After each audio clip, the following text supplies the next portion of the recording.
Good morning, good morning, good morning. It is Tuesday. It's August 8th. I can't believe that we're here, but like school's back for me. So it feels like I've lived 100 years in the last few days because when school goes back into session, feeling like you're living 100 years in the last few days is what happens. Today, I have a very busy show. Even though there's one topic in the thumbnail, I was trying to be a little bit cheeky.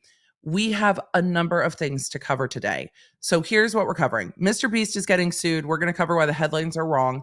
I was just telling Miguelina this before the stream started.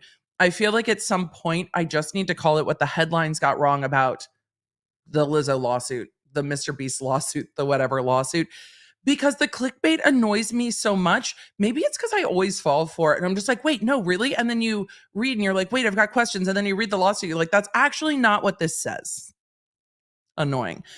So we're going to talk about Mr. Beast getting sued in this lawsuit, why it's not a counterclaim in the normal way we see a counterclaim, and we're going to talk about that. There's a few Idaho updates. We're going to talk about the Kohberger Alibi that's not an alibi and what that means and why I think that was filed that way. We're going to talk about Nate the Lawyer's lawsuit. If you guys don't know Nate the Lawyer, it will be part of our quick bits. I'll do a brief road so far, a really brief road so far, and then talk about it. There's an article from Law 360 that we're just going to cover on that because I think there's some things I'm curious to see how they play out with what the judge chose to do here.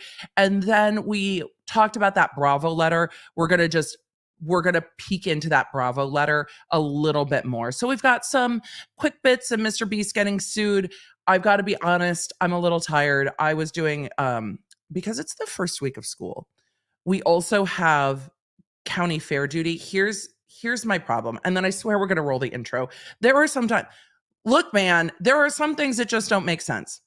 Who loves the county fair more than kids like under the age of 13, and then like junior high school kids that want to run around with their friends, and then high school kids that want to see how many times they can do things without vomiting? I saw the vomit. There were multiple people at the fair cleaning up because lots of food and all the rides are very spinny. Very spinny. I was like, oh, I'm going to get sick standing here watching them. But kids love the county fair. Why is it the same week as the first week of school? Can we please just, I may channel my inner like 40-something-year-old woman and just write a letter because I'm sure someone has a good reason as to why the county fair is this week, but we're the same. It's the same county. The school and the fair are the same county. School starts this week. The fair is this week. But kids want to go to the fair after school. But after school, the first week of school is a freaking nightmare. So could we do the county fair last week and then do school this week? And then everybody will enjoy the county fair last week, because last week's kind of like a holder week. You're like making sure you have your school supplies and you're kind of like finishing things up and making sure your child's English teacher last year gave them the reading list for this year, which I'm also bitter about, but whatever, because my child has like a week to read Henry James, but it's fine. So could we do, if we did the county fair last week, then we could all kind of enjoy the summer evenings at the county fair, having some funnel cake or whatever, and having a dissertation over how they judge. Hey, just do it for the families. Just make life easier for us. The first week back at school is the worst time to have the freaking county fair. Like, don't do that. And then because we're in band, we work the county fair. So my kid and I worked the county fair till 10 p.m. last night. Because I signed up late for county fair shifts. I know you're going to be surprised by this. I signed up late. The email came out. I didn't see it. I signed up late for the county fair shifts. So we ended up with the Monday night shift. So I am the parent who's like, well, I guess we're working the fair till after 10 on the first night of school. It's going to be fine. We had a lovely time together. Where I was working at the fair was very slow.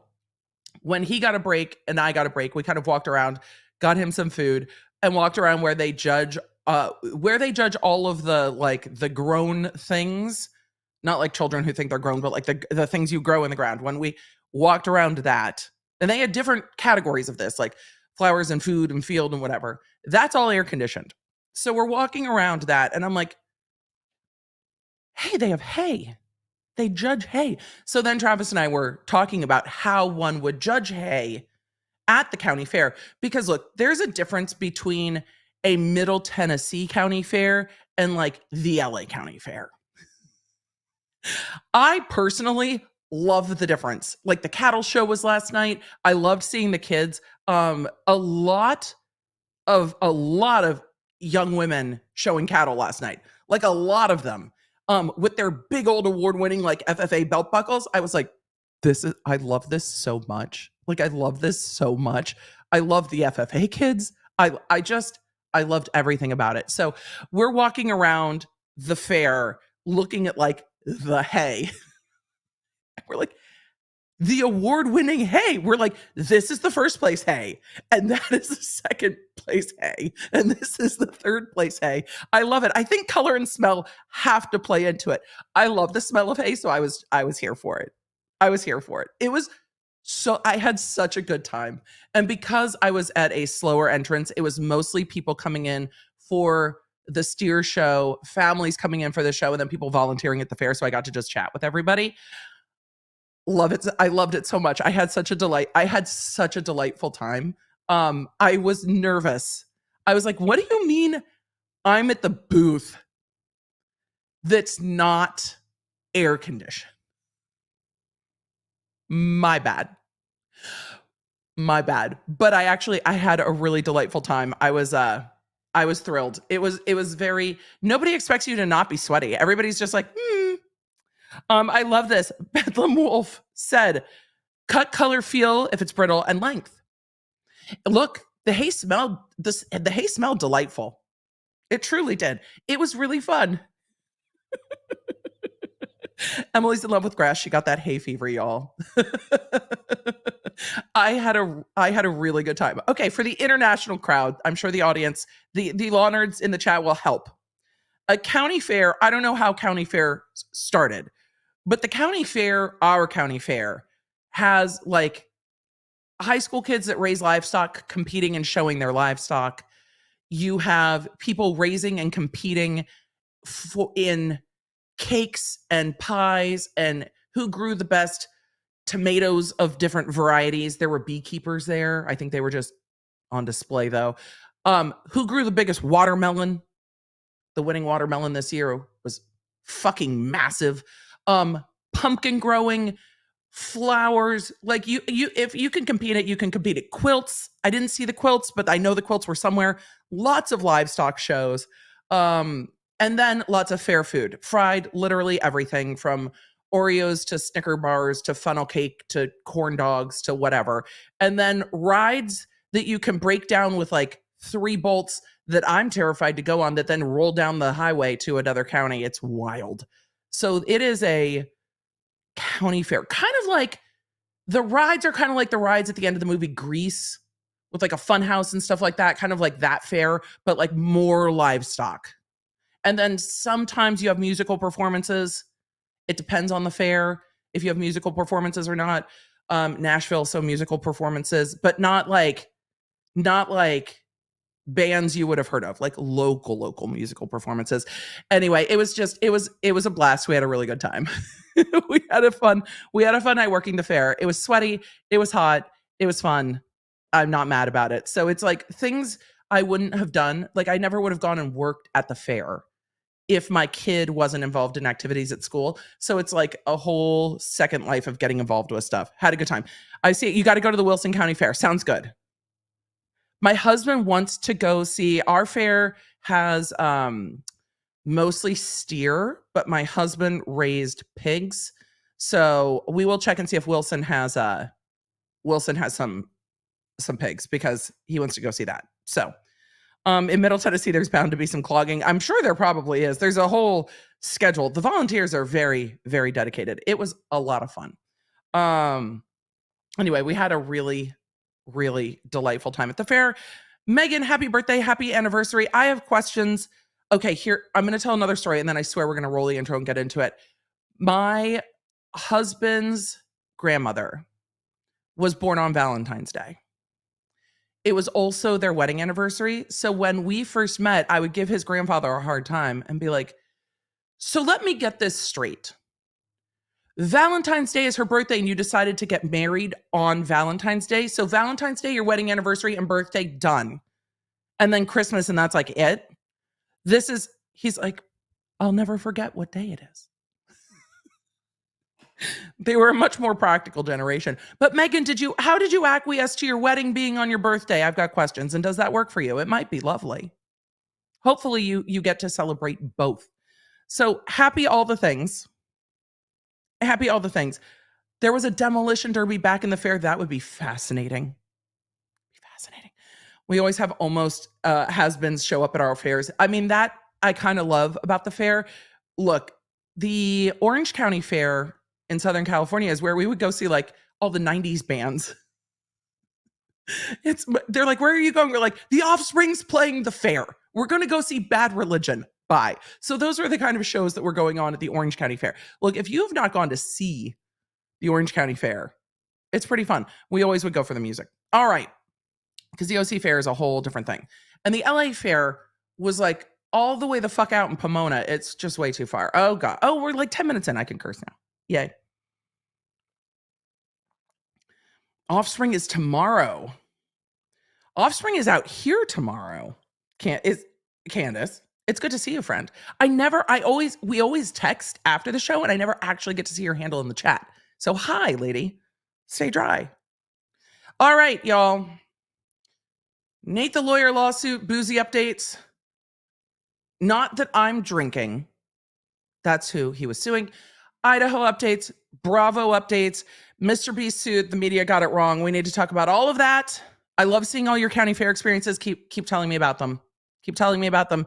Chat, keep chatting. I love it. Hey there, I'm Emily D. Baker, the internet's go-to legal analyst, breaking down the legal side of the pop culture and entertainment stories we can't stop talking about. I'm a big fan of the cursey words. I've been a licensed attorney for over 17 years, but this is not legal advice. This is where the law nerds unite to talk about facts, not... Let's get into it. All right. First, I do have to say, I am loving that I can see the member chats on StreamYard now. You guys know that I am a StreamYard ambassador. I am loving working with them this year. I love that I can see your member chats. I am still not over. I'm still absolutely tickled by it because even if I don't pull them up, I can see them all in one place. This is such a good update for streamers. It makes it so easy to honor your members. I know that this channel is one of the top fan funding channels on the platform. So YouTube has let me know because the law nerds are amazing. I'm like, obviously, law nerds, amazing. And law nerds like B2 gifting memberships almost, if not every single stream. So thank you, B2, for the gifted memberships. It just makes it so easy to see how long you guys have been members. For those of you from 1 month to 32 months all the way through, we're going to be keeping an eye. Eve, speedy healing, and I hope surgery goes smoothly and well. So I love being able to see them all. I love it. Casey Cat, I might have heard about this via text when I woke up this morning. Runko ordered a Mr. Beast burger on stream last night, waited, then got a call from DoorDash saying when they got to the restaurant, it was closed. So they were able to order it, but it didn't actually exist. That's wild. Henry James is a slog for sure. Yes, it is. Though here's how we picked the book he had to read with Henry James. The Audible's narrated by Emma Thompson. And I was like, oh, look, I'm like, buddy. We looked at who narrated the Audibles to pick his book for his reading list. We're like, if it's narrated by Emma Thompson, at least you're going to be able to get through it. Like, at least it's going to be well done and well performed. So narrated by Emma Thompson. But yes, it is a bit of a slog. It's sophomore year. This sophomore year is going to be a slog. Call Me Al said, Emily, what day is it? Hump day. What? Mike. What day is it, Mike? No, it's not Wednesday yet. It's not Wednesday yet. Tomorrow is Wednesday. Here's a little plug for what's happening tomorrow. For the members, I had a very busy day. A very, very busy day yesterday. So I did not get to record the podcast with y'all. Tomorrow, Scientology, Leah Remini, that's what I'm covering. So on hump day, that will be the day. EDB, have you been to a rodeo? Yes. I love a rodeo. Here's the thing. I know I grew up in Southern California, but in high school, I think one of the highlights of my high school experience concert-wise was getting to go see Garth Brooks.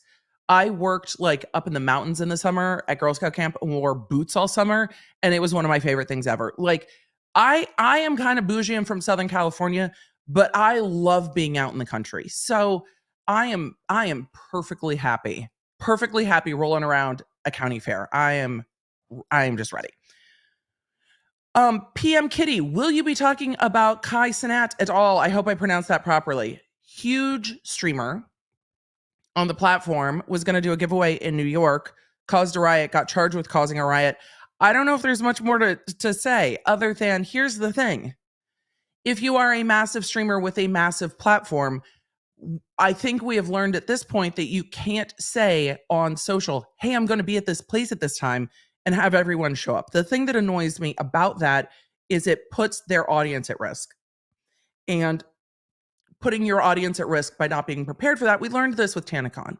Putting your audience at risk, to me, is never okay. Like, do you remember when bands did publicity stunts where they would like show up on a flatbed and like play in the middle of the road and like everybody would be like, oh my God, it's that band, blah, blah, blah. I don't think they didn't tell people they were going to be there. Yes, they violated like noise ordinances and licensing and permitting and whatever, but I don't think they put anyone generally at risk in some of those stunts. They annoyed the city, maybe blocked traffic, but they didn't put their fans at risk. Putting people at risk is kind of where I draw the line with that, because it's dangerous for your fans. And we've seen people get hurt and stuff like this again and again. And especially if you have a younger and a teen fan base, you can see how these things can go south badly. And it makes me feel bad for the fans. It makes me feel really bad for the fans. That's where I'm at. I think they probably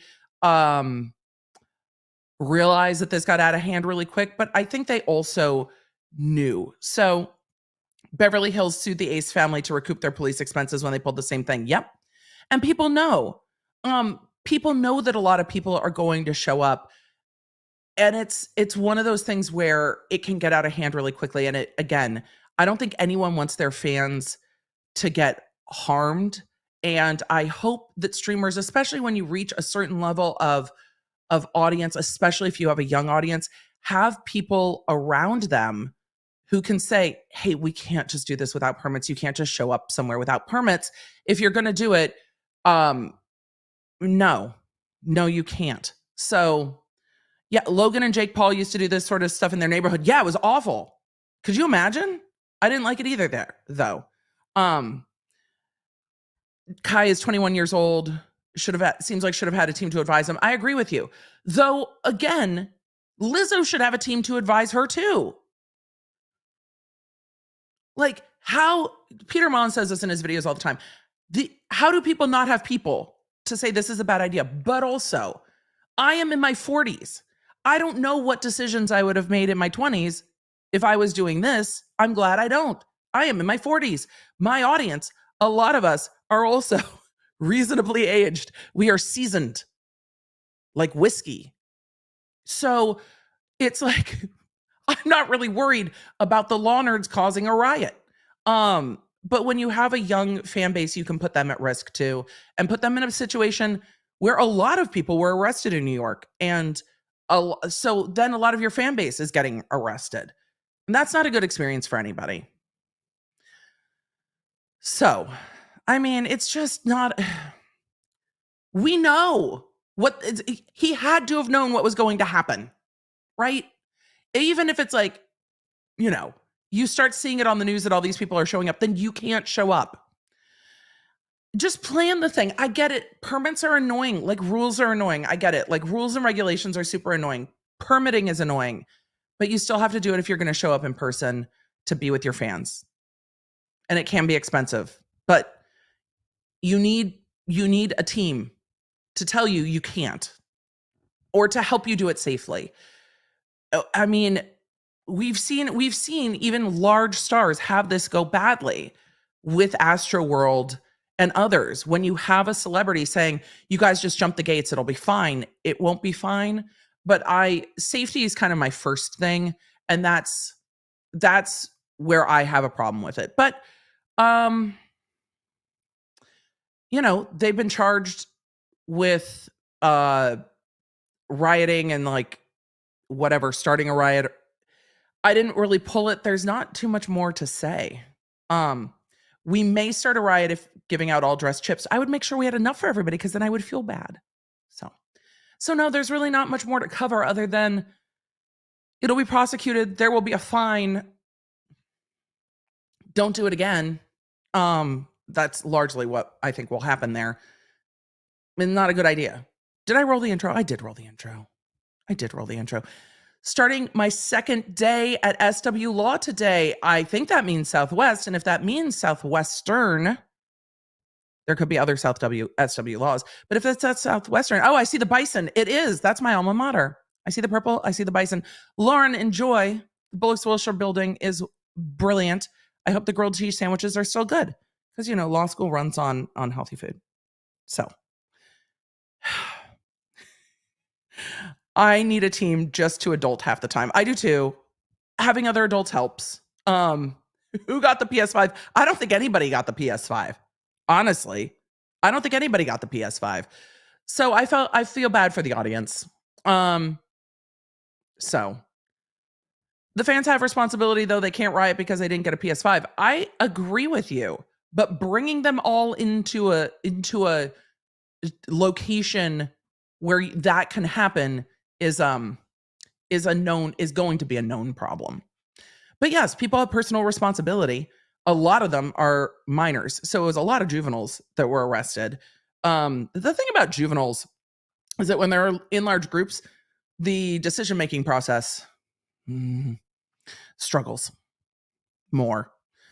All right. Shall we move forward? Shall we do some quick bits?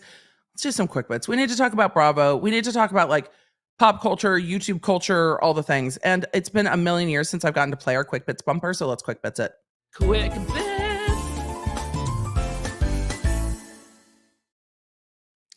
All righty.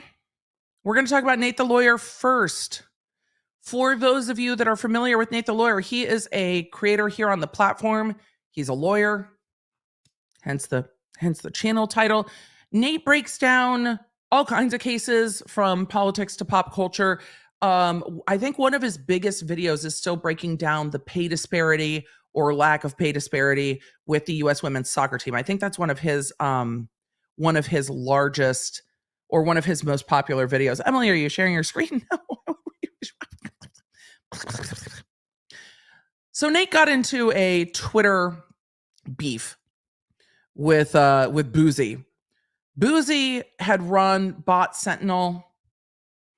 We heard a lot about Bot Sentinel during the Depp Heard trial. We heard about Bot Sentinel at other periods of time as well. Bot Sentinel worked with Meghan Markle to help show, negative campaigns or bot campaigns on Twitter.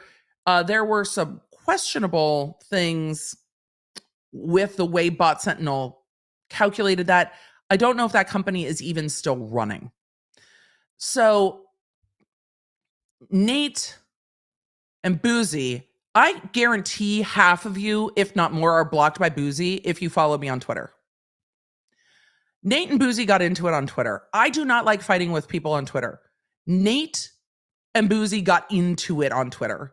Boozy said some awful things about Nate, absolutely crossed the line for me. And I was like, Nate. Nate's like, if I need to sue for defamation, I'll sue for defamation. I'm like, I am not. Okay, go, Nate. I would be horrified. He's like, no, I've got this. This is bullshit. I got it. So Nate decided to sue over that. We're going to talk about that in a minute, because yesterday the judge dismissed that defamation lawsuit where Nate sued Boozy. If you have been following this lawsuit, Nate does a full breakdown. I'm going to do the Law 360 overview. I have some concerns over the judge's reasoning here, and I am curious to see what Nate and his legal team do next. Nate the lawyer loses New Jersey defamation suit over trolling. At least they accurately depicted what Boozy was doing. Legal live streamer Nate the lawyer had his defamation suit against the operator of a social media integrity watchdog account. I mean, I have questions. Thrown out in New Jersey federal court Monday. Yep.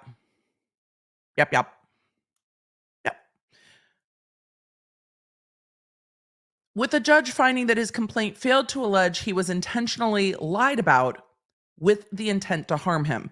So Nate was suing for defamation. Nate is a public figure, is in this context particularly. And so you also have to find willfulness. No, it was thrown out. We're gonna, yes, Tracy, it was thrown out. We're gonna go through this reasoning. When we talk about things like defamation and we talk about things like fair use, they are very judge specific. This is very judge specific. Christopher Boozy, a New Jersey resident behind Bot Sentinel, made offensive comments.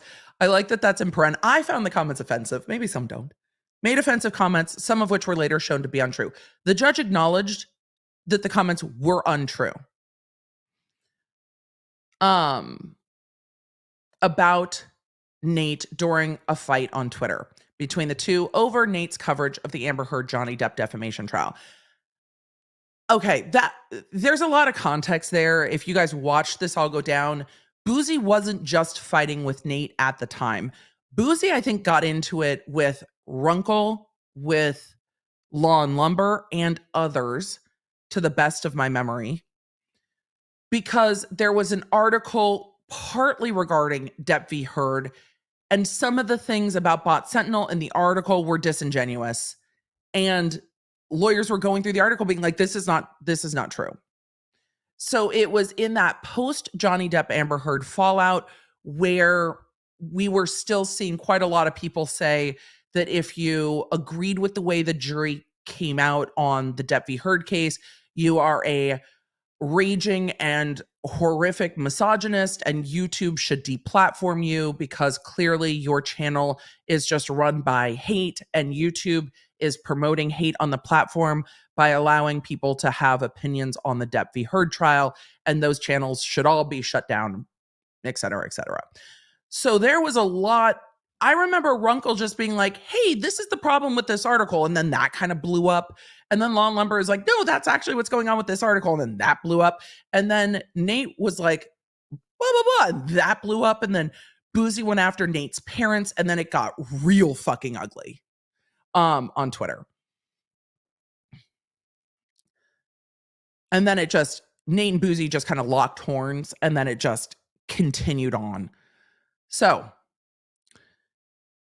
however, the article says context should have made clear to readers that those accusations were essentially opinions. So defamation has to be a statement of fact. I disagree with the judge's take on this, but we'll talk about it and see what you guys think. Crucially, the overall context in which the alleged defamation occurred here is Twitter, the judge wrote in her decision. As both parties are well aware, given that both have engaged in calling out mistruths on the internet, Twitter is a public forum where a reasonable reader will expect to find many more opinions than facts.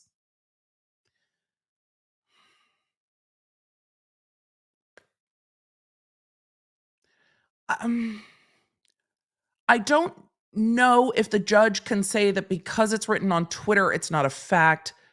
This is, I think there are plenty who look at somebody who runs social media integrity watchdog account that would think that what they're saying is facts, not opinion, perhaps.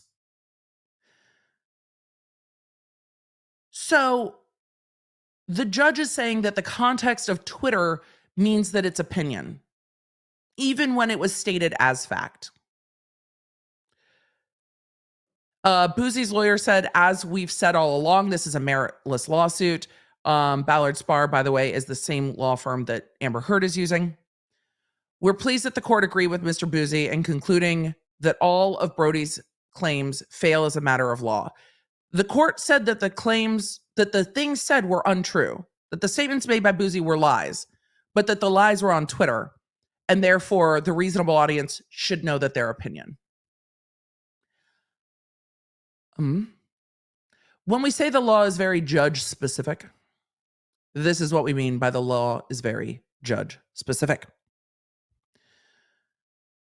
Nate the lawyer, a former university police officer for New York City and a former assistant district attorney for Bronx, has hundreds of thousands of followers on YouTube and gets millions of views on his streams. Congratulations, Nate.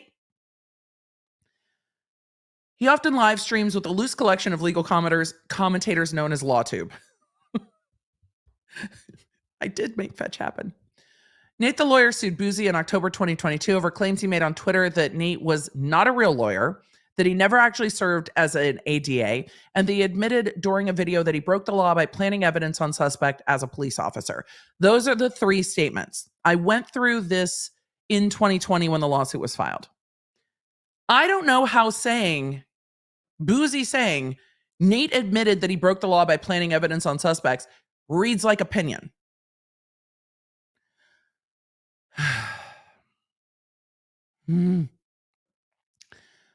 Boozy's bot Sentinel had also flagged Brody's account as being connected to suspected bot accounts allegedly harassing Heard and her supporters on social media.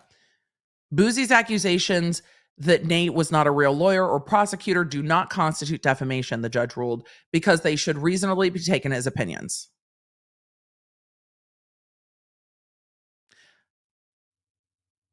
Like, someone's a horse's ass is an opinion.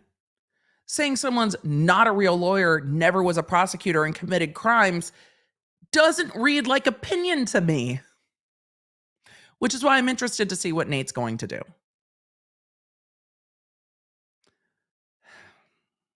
So the judge ruled that they should all be taken as opinions. It seems largely because they're on Twitter.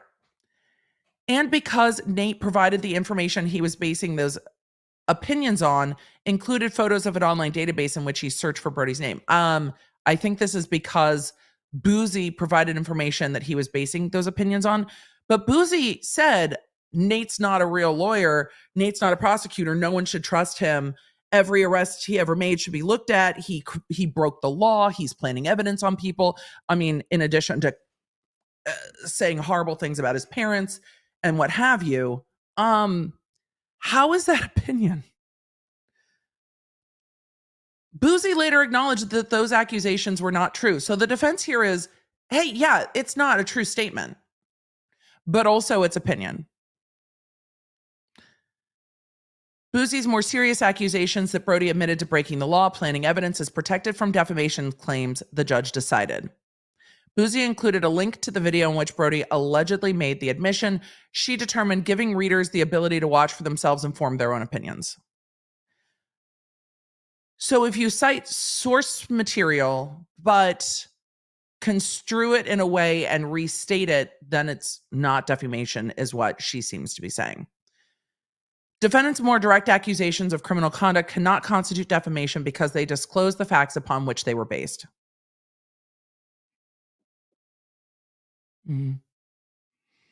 Oh, that's right. He did make fun of Nate's eye.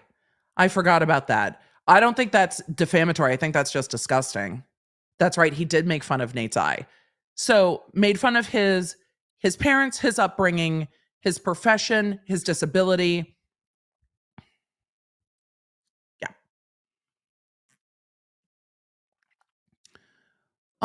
The judge also rejected Nate's argument that New Jersey law should apply in the case rather than New York law, which has a tighter defamation pleading requirements. As Nate lives and works in New York, any potential damage to his reputation would be focused there, the judge decided. I'm sorry it didn't go my way, Nate said in a live stream Monday afternoon, but so says the law. He noted that most of the claims in the suit were dismissed without prejudice, giving him the opinion to file an amended complaint within 30 days, but said he was undecided about whether to do so. If it goes back to the same judge, and the judge is like, it's on Twitter, it's opinion, and they cited where they got it from, then that's never going to be defamation. I don't even know if there's a point to refile. Because if this judge is like, it's on Twitter, it's opinion, then you might never be able to overcome that judge's perspective of that unless you appeal and get another judge to be like, actually, you can defame people on Twitter. Twitter is not just opinion.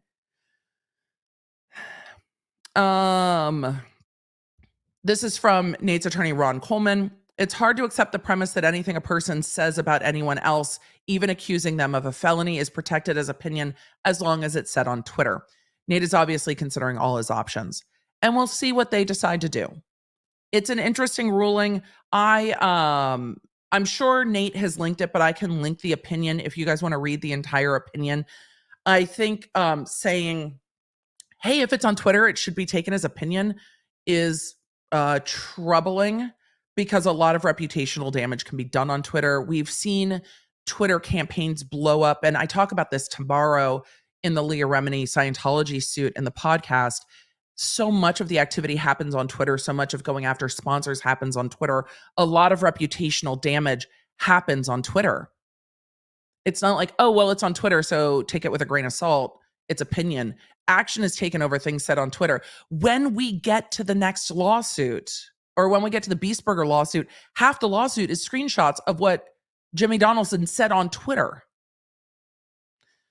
So I'm struggling with the judge saying, well, it's on Twitter, it's opinion. The context of it being on Twitter is opinion. How is it different than a blog? So I don't quite see how the judge got there. But again, the defamation statute of limitations is generally a year, sometimes two.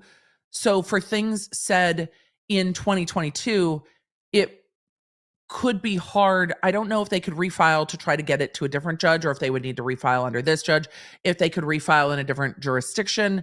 But they have to show contacts from Bot Sentinel in that jurisdiction. I'm sure they have a lot to consider, or whether they go ahead and appeal this judge. But if they appeal this judge, even if they win, this judge is already set with the opinion that Twitter is all opinion, I suppose. And that's going to be really difficult to overcome. This judge also took 6 months to rule on this. So for all of you saying, but didn't Amber Heard get found guilty of a tweet? Yes. Part of the defamation was sharing and talking about a link to the tweet.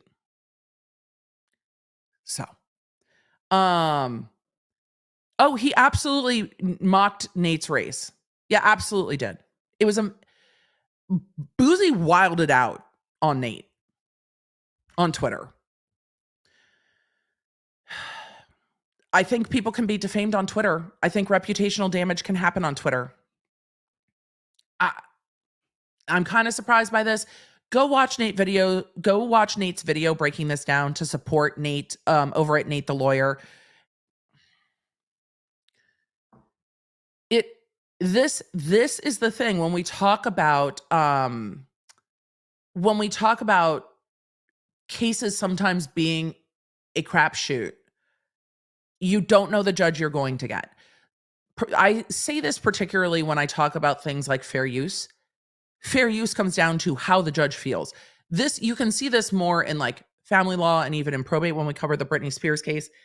It's so specific to that particular judge that you get. This is a very specific ruling to this judge.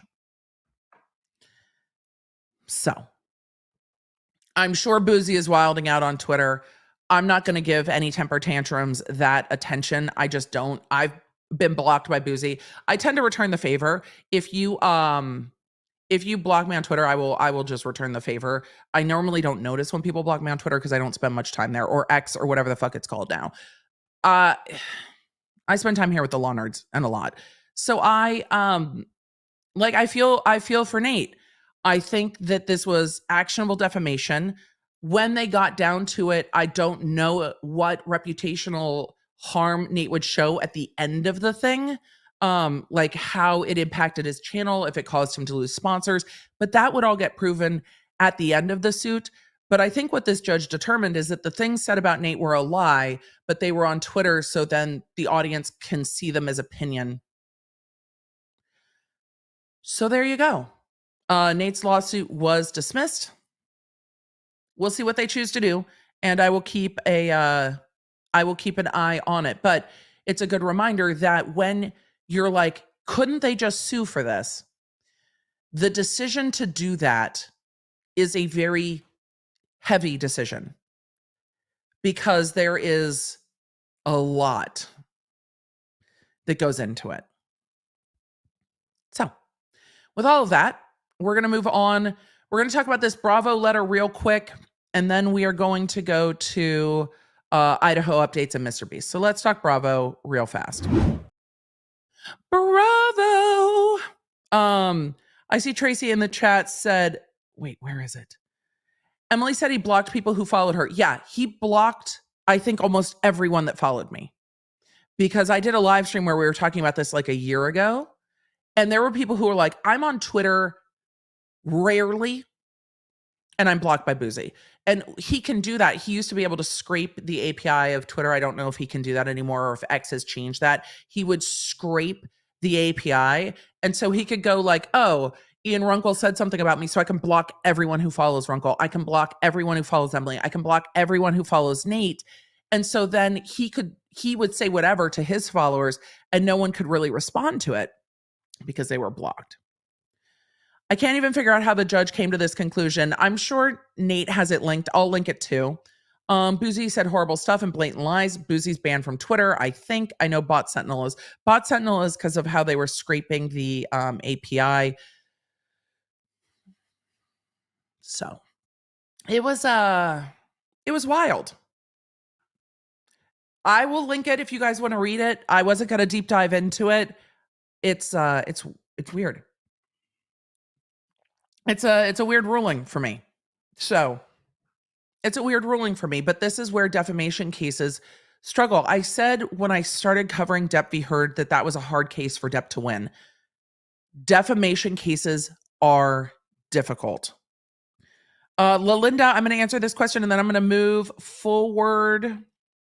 Why did Nate get a judge and not a jury? Because it didn't pass the initial litigation motion to dismiss to get into discovery. It was dismissed very, very early on in the proceedings. That's why. Thank you, Miguelina. All right, I'm gonna swoop again. Bravo. We're talking Bravo. Bravo sued by reality stars were kind of the headlines that I was seeing. I didn't mean to like become a headlines show, but sometimes here we are. Because when the headlines are talking about lawsuits, they too often get them wrong, or maybe they're trying to get them wrong for clickbait. After my conversation on the podcast last week with Mandy Matney, I really think that's part of it, is they're really trying to dig into all of that. All right, wait, what did I know? Where is my article? NBC Universal. That's what I'm looking for. Let's see. NBC Universal offers circumspect response to sordid and dark underbelly of reality TV allegations. Deadline does a pretty good job of keeping the headlines intriguing but accurate, because they were one of the few that says, as lawsuit looms. Most did not indicate that the lawsuit hadn't happened yet when this letter went out. So we're gonna go through this letter that went to NBC Universal, to the executive vice president of Comcast Corporation and general counsel Kimberly Harris. Demand for immediate litigation preservation hold. Don't delete your shit. A litigation preservation hold means, hey, we are probably going to sue you. Like, we haven't sued you yet. We're probably going to sue you. Don't delete your shit. These letters are common, especially in corporate litigation. We saw this in the initial Toddy Westbrook business partner lawsuit. One of the things I covered that I actually got a cease and desist over. Did we cease? Did we desist? You'll have to go find that stream. I will have to go find that stream. I don't even remember where it is. But it was a preparation for litigation letter that went down behind the scenes before the litigation was filed. So this happens. Hey, be on notice. Don't delete your shit. Litigation is looming. So this is a great question from Natalie in the chat. What happens if they delete things? Then they just look guilty? No.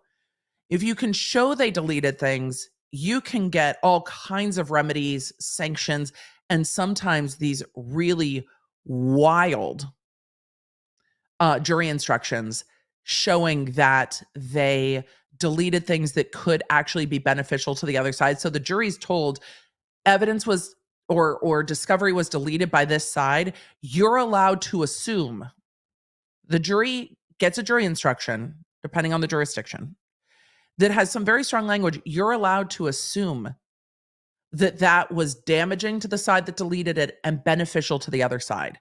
So then the jury is allowed to say, oh, they did some sketch stuff. Interesting. So no, it goes beyond that, where the judge tells them. You can also get a late discovery notice, which makes it look like you're playing games. There's a lot that can happen here. A lot. This firm, along with Mark Garagos, represents a significant number of individuals employed by or contracted with Bravo Media, E, and CNBC, collectively NBC. Assets owned and controlled by NBCU. Specifically, our clients are current and former cast members. Okay, well then they're not all employed by or contracted with at present. What is a significant number? I have questions. What is a significant number? Specifically, our clients are current and former cast members and crew members on some of NBC's most lucrative reality TV shows. Which ones? As you know, NBC has a pattern and practice of grotesque and depraved mistreatment of the reality stars and crew members on whose account its coffers swell. This is definitely written for both impact in the media. There's a lot of blustering that goes on. Lori, I'm saving your question until we get to the end of this letter. I see it. There's a lot of blustering in this. This is some of the things I hated about civil litigation was just the like chest pounding of it all. It's just like, you're wrong. Blah. Criminal was a bunch more straightforward. Civil was just so dramatic. It's like, okay, blah, blah, blah, you suck, blah, blah, blah, per my last email, blah, blah, blah, govern yourself accordingly. Can you just tell me what discovery you want? Fuck. I hated this. Civil law is perfect for people who like to fight on Twitter.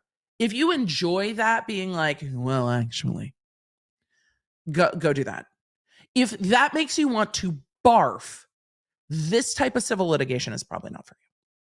Other types of civil litigation might be for you. But this type of like large company civil litigation, these kinds of emails where everybody's just pissing at each other, I love reading them. I don't want to write them or receive them.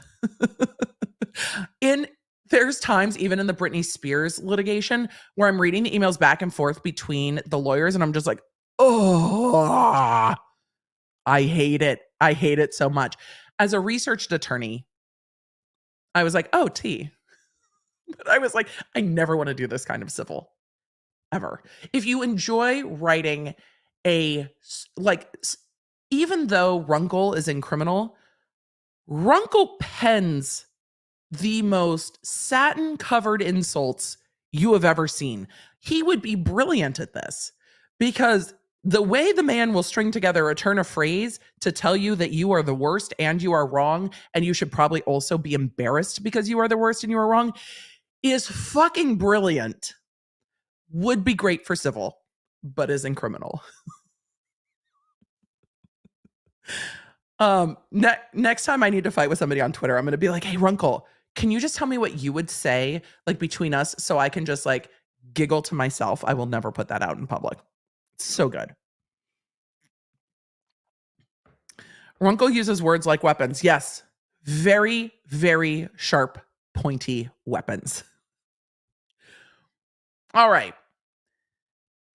Reality TV stars. These individuals have been mentally, physically, and financially victimized by NBC and threatened with ruin should they decide to speak out about their mistreatment. Here's the thing. I don't disbelieve that this goes on. Right? I'm curious to see what the facts are, but I don't disbelieve that they could find somebody on an NBC Universal reality show to say, well, production told me to do this, or I brought this issue to production and they didn't handle it, or XYZ. I can picture this. We've seen some really wild moments on reality show. We've seen a lot of reality TV stars go hands-on with one another. We've seen a lot of plying with alcohol, and we've heard people talk about this after they've separated from shows, and sometimes when they're not separated from shows, about, alcohol perhaps encouraging folks to behave in ways they otherwise wouldn't. However, I think one of the problems with reality TV is different than traditional movies or television. If you're in reality TV and you complain, I imagine the response from production is, yeah, okay, well, there's plenty of more people who would want to do this. So if you don't want to do this, go then. We'll just, you're completely replaceable. And I think for a lot of reality TV personalities, that's probably true and terrifying, especially if it's now become your entire income and everything that you're doing is now wrapped in the system of you also being on reality TV. I'm not surprised that they would just be like, you're replaceable. And that puts them in it puts the personalities in a really bad situation. I'm sure some of them have great experiences, but not all of them. All right. These individuals have been mentally, physically, and financially victimized by NBC and threatened with ruin should they decide to speak out about their mistreatment. As a result, the sordid and dark underbelly of NBC's widely consumed reality TV universe has remained under wraps for far too long. Please be advised that the day of reckoning has arrived. Govern yourself accordingly. This is a strongly worded email. I'm not mad at it. Here's the thing I'm not mad about with a demand letter. We know the purpose of this demand letter. We know that the purpose of this is not just to put these allegations out into the media, but also to put NBC on notice. That's exactly what they're doing. That is absolutely the purpose of this demand letter. And when it comes up against a company, if this ever goes to trial, if this ever becomes a lawsuit, I don't know if a jury's going to look at this and be like, are you trying to strong arm NBC Universal? Because there's quite a disparity in bargaining power there, that it's not going to feel icky the way it can in some other lawsuits. Legal term of art. While our investigation is still ongoing, we have reasons to believe that cast members and crew members on NBC reality TV shows have been subjected to disturbing mistreatment by NBCU and its employees, contractors, third-party affiliates. This includes, but is not limited to. I want to find out what each of these things are. Deliberate attempts to manufacture mental instability by plying cast members with alcohol while depriving them of food and sleep. I have heard about this from cast members on multiple different shows. Denying mental health treatment to cast members displaying obvious and alarming signs of mental deterioration. Exploiting minors for uncompensated and sometimes long-term appearances on NBC reality TV shows. I'm curious what those shows are. I can't think of anything off the top of my head. Distributing and or condoning the distribution of non-consensual pornography. I've got a lot of questions. Covering up acts of sexual violence. I have a lot of questions. Refusing to allow cast members the freedom to leave their shows even under dire circumstances. There has to be a way out of these contracts. There might not be. There should be a way out of these contracts if at some point it absolutely devastates people. Look, I can't imagine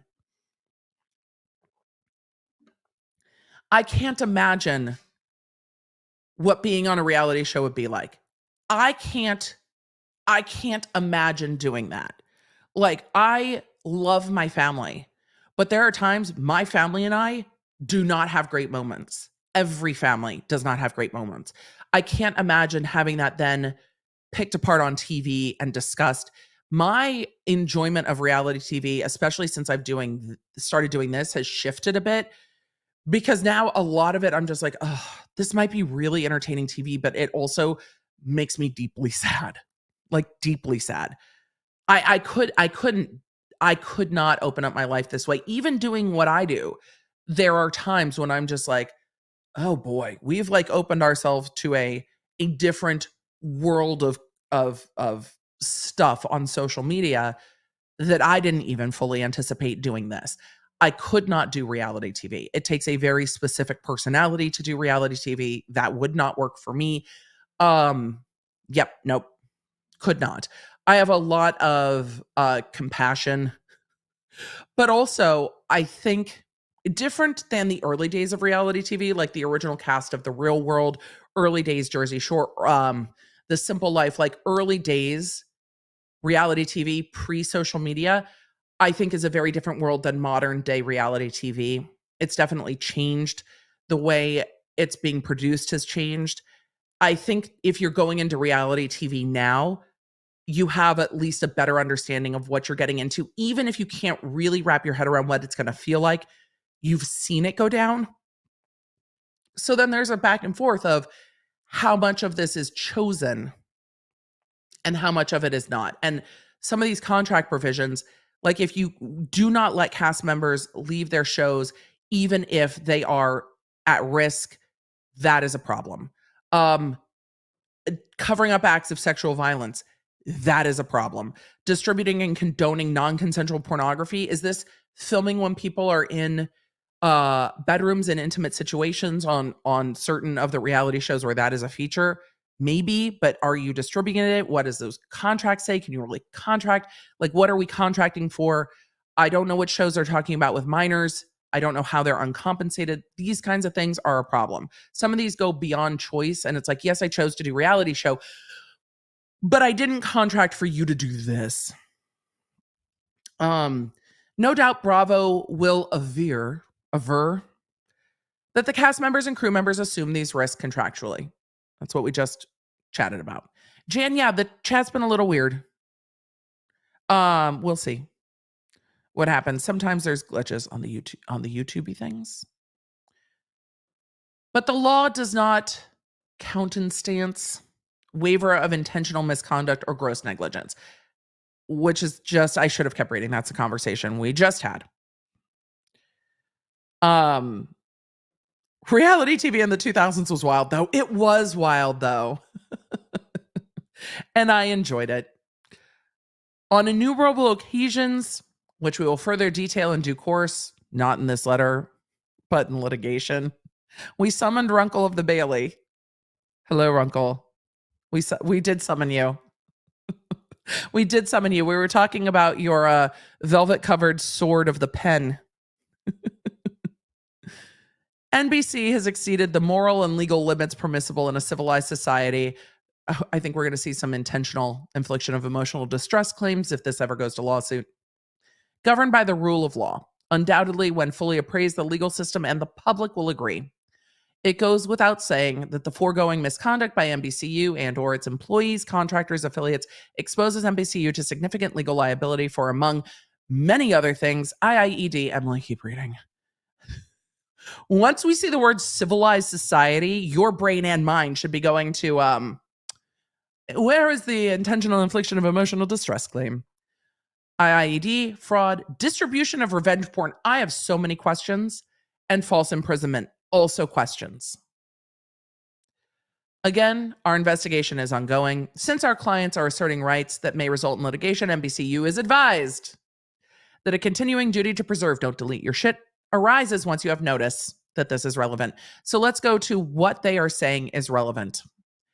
Please take immediate steps to preserve all existing documents and data relevant to NBCU's treatment of cast members, crew members on NBC's reality shows to prevent the overwriting or other possible destruction of relevant documents or data, including All documents relating to NBC's policies regarding cast members or crew members' mental health on reality TV shows.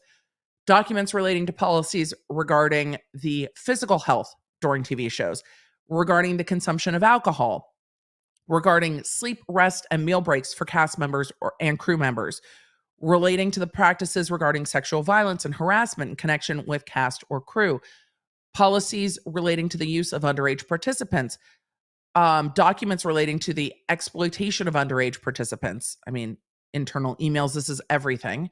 All correspondence and communications regarding oversight of cast members or crew members' physical and mental health on reality TV. All correspondence regarding policies and practices regarding consumption of alcohol or drugs by cast members or crew members on reality TV. Correspondence and communication regarding policies and practices regarding sleep, rest, and meal breaks for cast and crew. Communications and policies regarding sexual violence and harassment in connection with cast and crew. Audio and video of the same. All communications with employees regarding to all of the above allegations. Any conversations connected to any self-harm of cast or crew or threatened self-harm of cast or crew. Any conversations about sexual violence perpetrated by or against cast or crew. All of the contractors. So basically, all communications, all video, all everything. NBCU must take every step reasonable to preserve this. And then they describe the litigation hold, which is mostly boilerplate. You need to back up and save everything. Servers, storage, personal computers, portable drives, evidence created or acquired in the futures. And this is an ongoing. If there's a new email, you need to keep it. So don't delete your shit. All the all. Everything.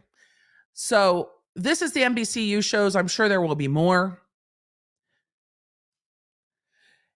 As we see the strike in Hollywood in traditional entertainment continue on, I think we are going to see the ongoing conversation regarding reality TV. Because right now, reality TV is kind of a loophole and really grew during the last big strike. So we're going to, I think we're going to see more of a reckoning in reality TV as well. Because reality TV was like, well, we don't really need writers. We just need editors. There's plenty of people who want to be on TV and will do this. So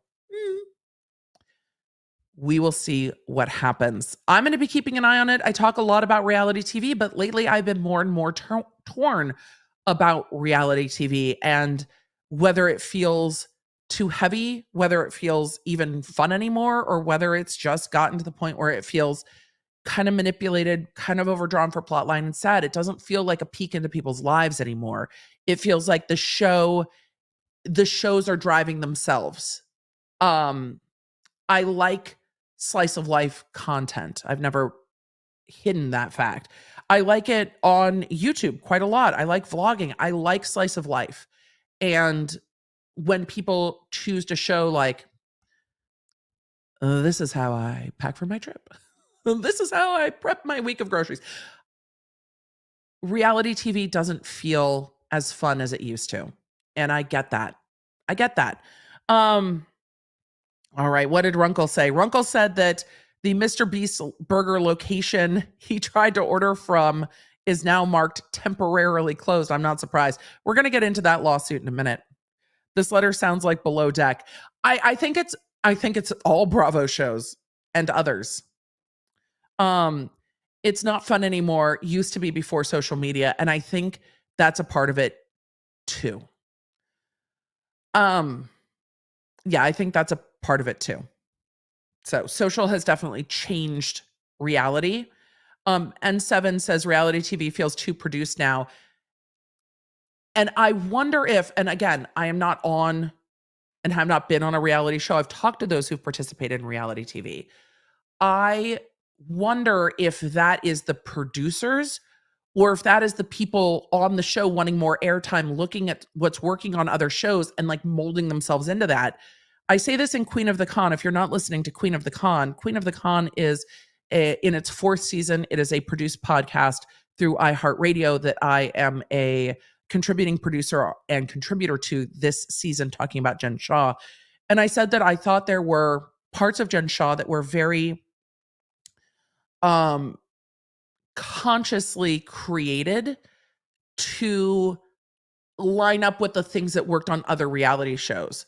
It's like people have studied reality and are like, this is how I get more airtime. This is how I make sure I get my contract next season. This is how I make sure that I am the housewife in the middle of the scenes. So I am driving this and then you can't get rid of me. This is how I create relevance on the show. And this is how I create demand for me on the show. And a lot of the time that's through being messy and creating, puppet mastering. And we're seeing that more and more where people are learning the game. Like this, I could never do this. My brain couldn't do this. I could not. I am too ADHD for any of that. I didn't do this well in elementary school when I was like, oh, there's something socially going on here that I very much don't understand. There's no way. But it seems like now people are studying what worked in old shows and are self-producing it. And that's why it feels overproduced. I don't know if it's production doing it. I don't know if production's laying those landmines or if the cast is doing it themselves. I don't know. Did social media kill reality TV? Who's writing a dissertation? If you're writing a dissertation on this topic, can you send it to me? This feels like a sociology, like cultural anthropology thing. Somebody, I need you to write a dissertation, a book, something. Did video kill the radio star? Did social media kill reality television? I need someone to explain. I'm so curious. A documentary, something. Ask me about it. I have thoughts. Did video actually kill the radio star? All right. Where were we going next? Idaho. We're going to Idaho. We're going to Idaho real quick because this is ridiculous. Well, I'll see what you think. Is it too early to give my opinion? Too late. I did. The amount of litigation in this case, woof, just the amount of litigation in the Kohberger case. It's so much. And then we're going to raw burgers, apparently. So here we are. The prosecution filed a motion to compel. And we're like, hey, your alibi notice is the fuck not an alibi. An alibi notice is supposed to say, I wasn't at the murder scene because I was here. And there are these witnesses. So when we talk about the TikTok defamation case, which still doesn't have a ruling, but when we talk about the TikTok defamation case, the professor is like, hey, I wasn't in Idaho. I was at a wedding in Portland. And you know what's going to confirm that the professor was at a wedding in Portland is travel arrangements, credit card charges showing they were out of the state, other people at the wedding smiling in pictures, witnesses. That is an alibi defense. I was not here because I was there. That is not a shaggy defense, which is, it wasn't me. A shaggy defense is a whole different defense. We have now slipped into the realm of a shaggy defense, whether it wasn't me. Not all these witnesses saw me at a wedding. I was cutting it up on the dance floor. Here's my Instagram stories from the night. Here's our pictures that we took at the wedding. Here's my phone that's geotagging me with my phone in this location. Here's my travel plans. So the state was like, what you're supposed to do is tell me where you were and who's going to say so. You don't have to do this. You don't have to prove an alibi defense. A defendant is innocent until proven guilty. My brain was meshing all of those words together into, I don't know. A defendant is innocent until proven guilty. The state has to prove that you were there. You don't have to prove that you were not there. But if you intend to show that you were not there, you have to turn over discovery to the state the same way the state has to turn over discovery to you. That's the fight we're in. You do not have to prove you weren't there as a defendant. As a defendant, you don't have to prove shit. The state has to prove that you were there. However, if you are going to prove that you weren't there, you just have to let the state know. So instead of saying, we're not pursuing an alibi defense, they turned over this, we're going to cross-examine witnesses statement, and the state was like, ma'am, no. So the state filed a motion to compel notice of the alibi. Ma'am, no. No.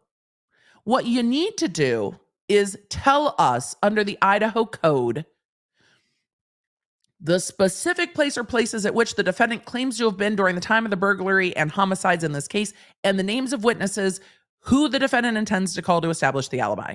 Like, I was at home. I ordered BeastBurger. And at this time, the delivery driver called and said, so no BeastBurger for you. But my phone will show that I was at home the whole time, and I'm going to call a phone expert, and I'm going to call the driver who called me, and I'm going to call the company and say I was at home. And I'm also going to call like the company that runs the cameras at the home to show you were at home. And I'm also going to call, the other person who was at my house to testify and whatever. These are the people that are going to say I was in my house. And then I'm going to call the expert to show you that the black box from my car showed that my car was at home. All of these things show that I was at home. It wasn't me. I was at home. But no. So the state said, Your Honor, make them tell us. Mom, they're supposed to give us an alibi defense, and what they gave us was a whole bunch of blech. They're supposed to give us an alibi defense. The court set 2 hearings.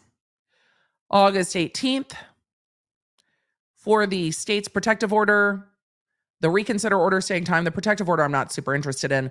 The motion to reconsider the order staying time and the scheduling order, very interested in that. State's motion to compel notice of alibi or bar the evidence. So those are things that are going to be heard on August 18th. Are we going to do that together? Yes.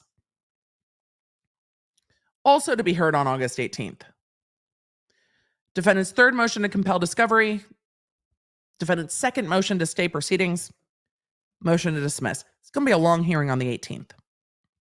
I'm going to cover it in the afternoon.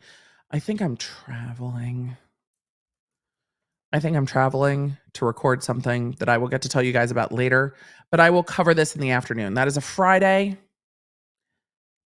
I will be covering it in the afternoon remotely. So don't worry, we will cover the hearing. It will just be later in the day. And because it's Idaho, they release things later in the day anyway. So then on August 2nd, and it was a busy week last week, so we didn't get to it. I appreciate y'all being like, Emily, we'll get to it when we get to it. Thank you. Thank you. August 2nd, the defense files their objection.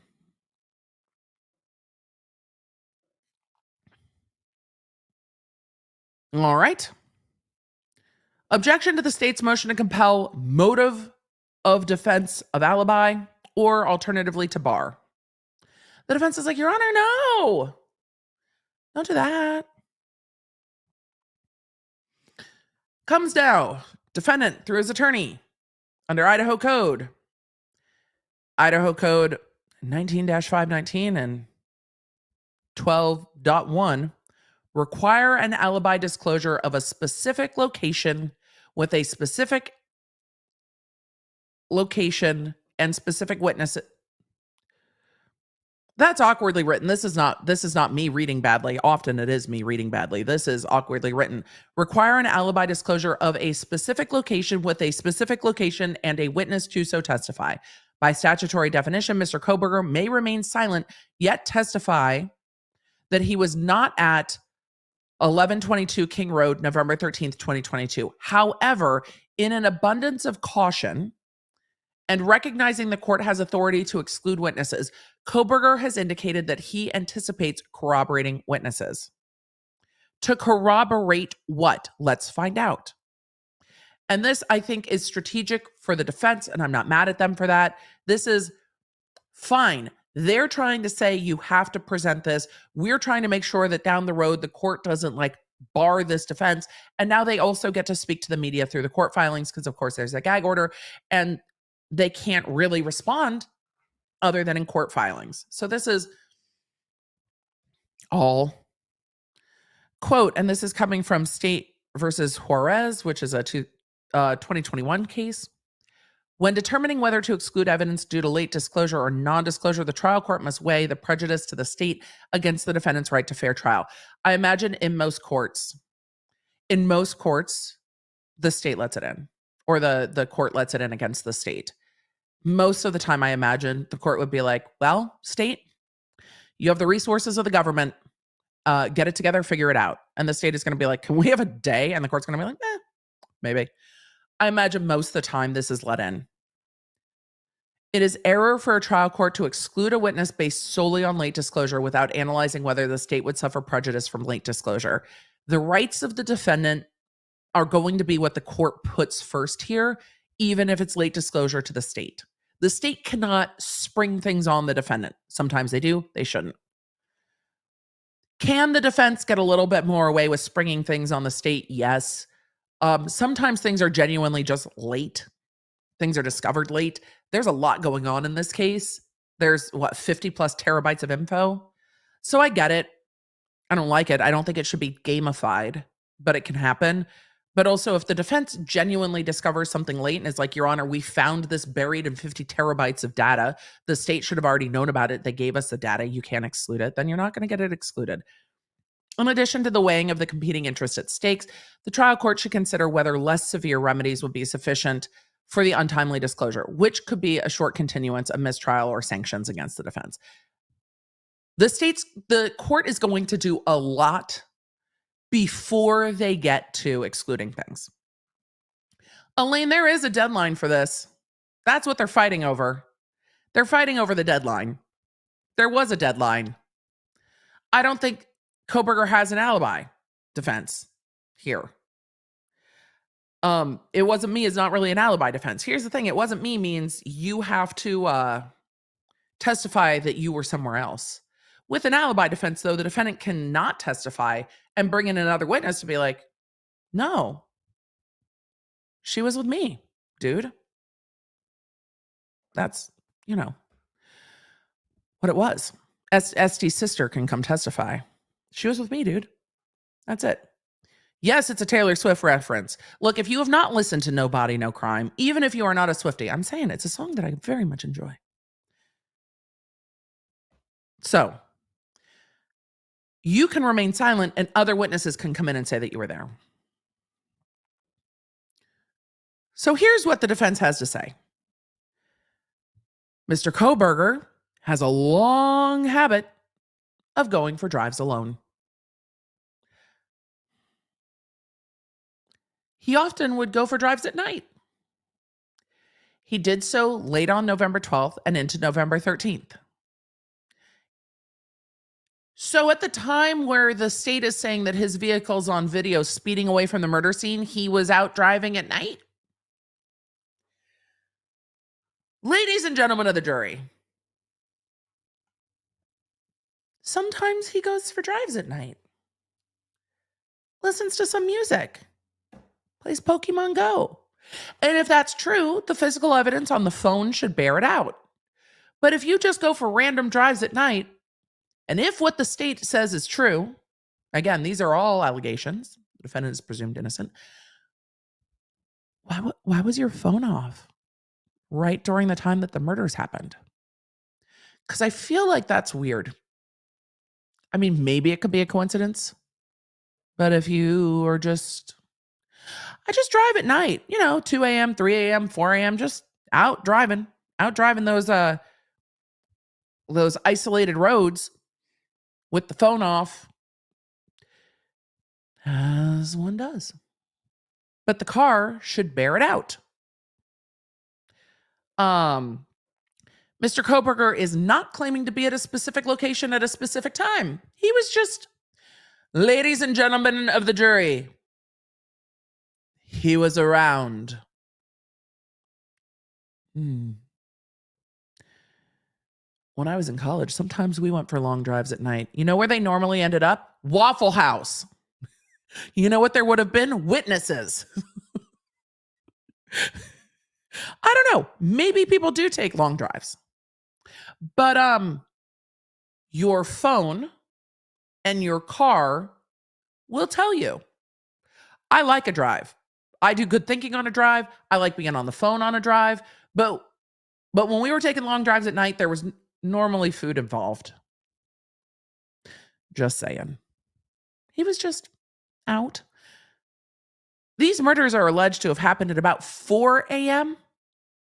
So it would be really weird if he was just out driving at night and his car was captured on video going away from where the crime scene was at that particular time at night where his phone was off. That's going to be difficult. But this is going to be argument. Ladies and gentlemen of the jury, his car just shows he was driving around. It doesn't mean he was at the house. That's argument. I don't think there's witnesses for this. I think there's the state's witnesses of what the black box for the car says, if the car has that information, like we saw in Murdaugh. Counsel for Kohberger is aware that case law broadens the definition of an alibi with the statutory requirement of a specific location to more broadly include disclosure of information that tends to state the person claiming an alibi was at the place other than the location of an offense. They're saying, so in an abundance of caution, he was out for a drive. Corroboration of Brian Kohberger not being at 1122 King Road may be brought out through cross-examination of state's witnesses. So the tech evidence. Where was the car? Where was the phone? And at what time? If he was out driving around, his car should show where he was that's not there. And the experts, the digital experts can show that. I was driving in my car and my car was way the fuck over there when they say this happened. Well, that would indicate he wasn't there. At this time, Kohberger cannot be more specific about the possible witnesses and exactly what they will say. This is not really an alibi. This is just, we're going to cross-examine people and argue that he was just driving in his car and he was not there. The defense has been hampered by the state's own choices. Your Honor, you can't compel us to turn over information. It's their fault. Mom, I'm not touching him. He's touching me.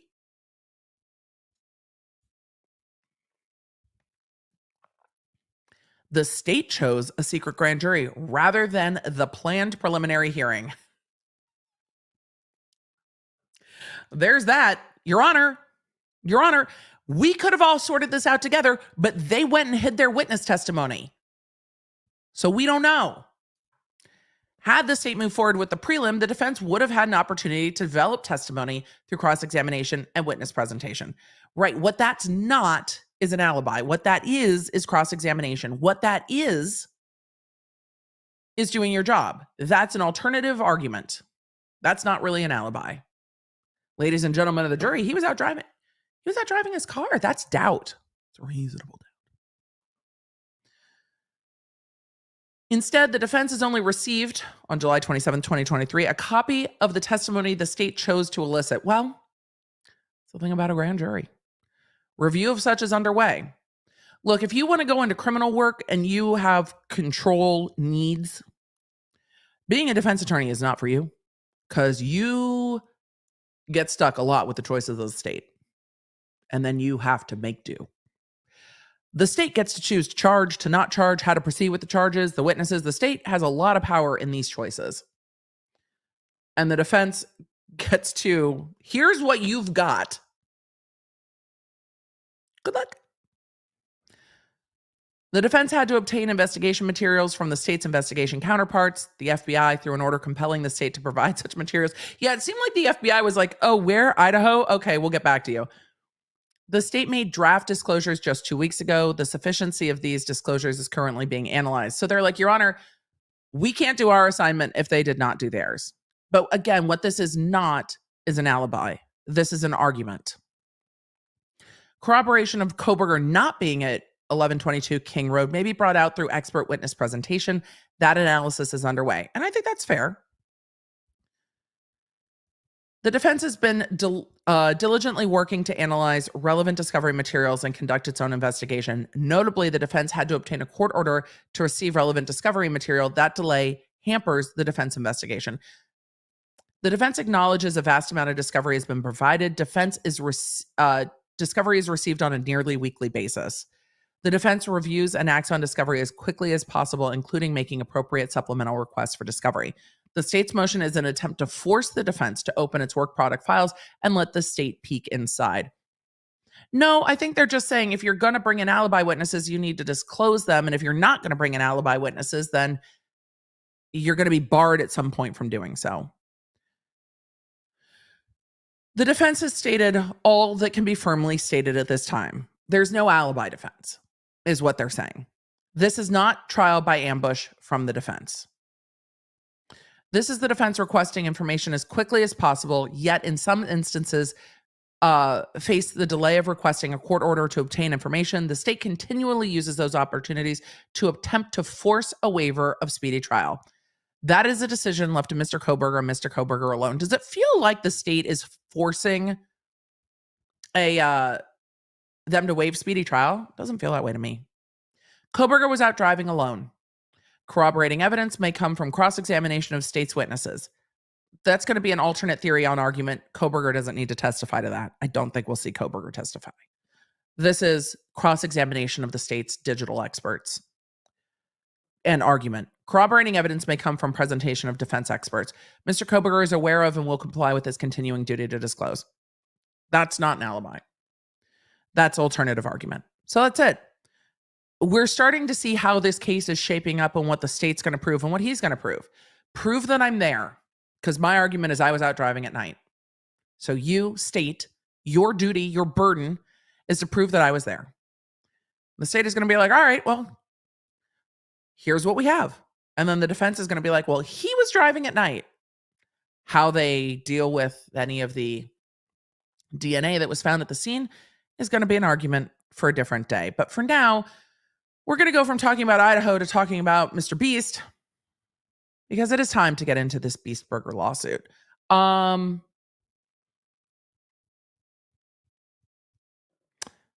But I think what I want to do is this. I think this is what I want to do. Let's see. I need to just permanently save this link. Give me a second, because I think we need Wingstop. I think we need Wingstop. Let me find it. Miguelina sent it to me. I'm going to find it. 30 seconds. And then we're going to do it. Wait, where is my link? Because I think if we're going to talk about food, the only option we have is to play that. And I think we, at some point, need to make it into what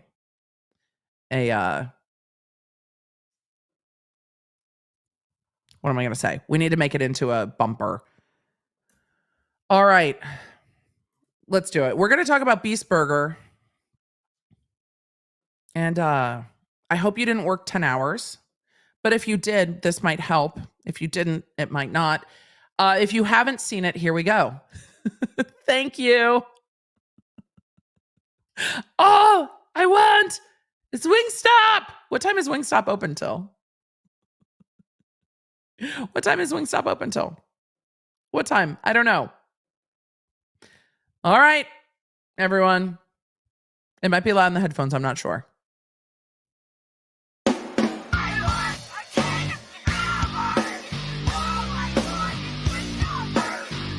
I feel it. It's not loud enough.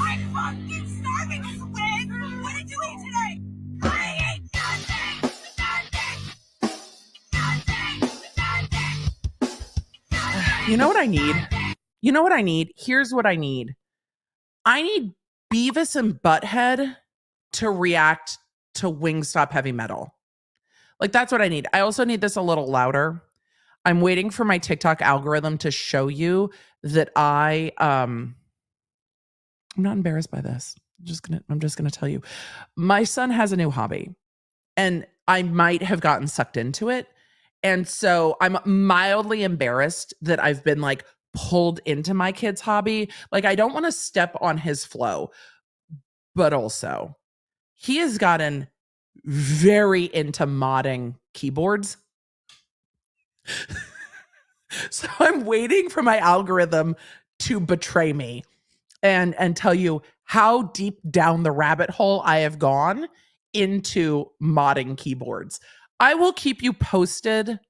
We have had vigorous debate about which kind of switches we like best, amongst other things. He is saving up for ceramic keycaps. It's a whole thing. Oh, wait, hold on. This is what I was typing on yesterday. I figured I could not type with this today because it is too clicky clacky. So I moved it. So I'm just,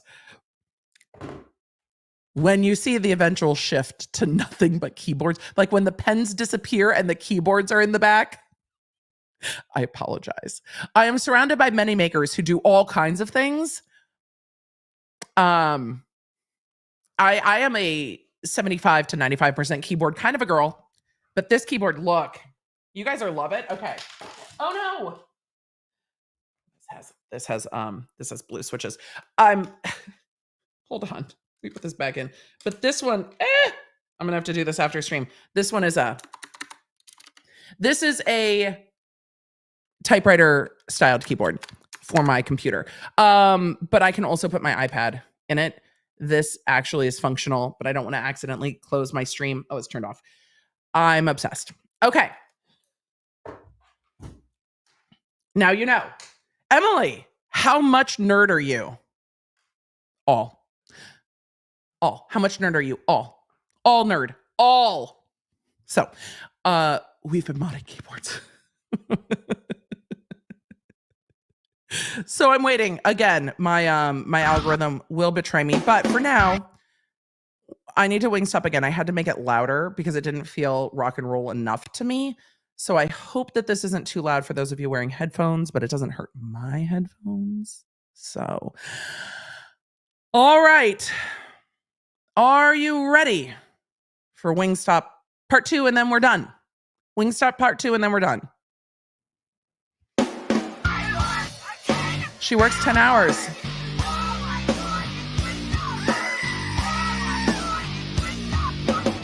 I feel for her. I don't know why she calls her friend Squid. I need the backstory. I ate nothing. Nothing. It feels like rock and roll to me. All right.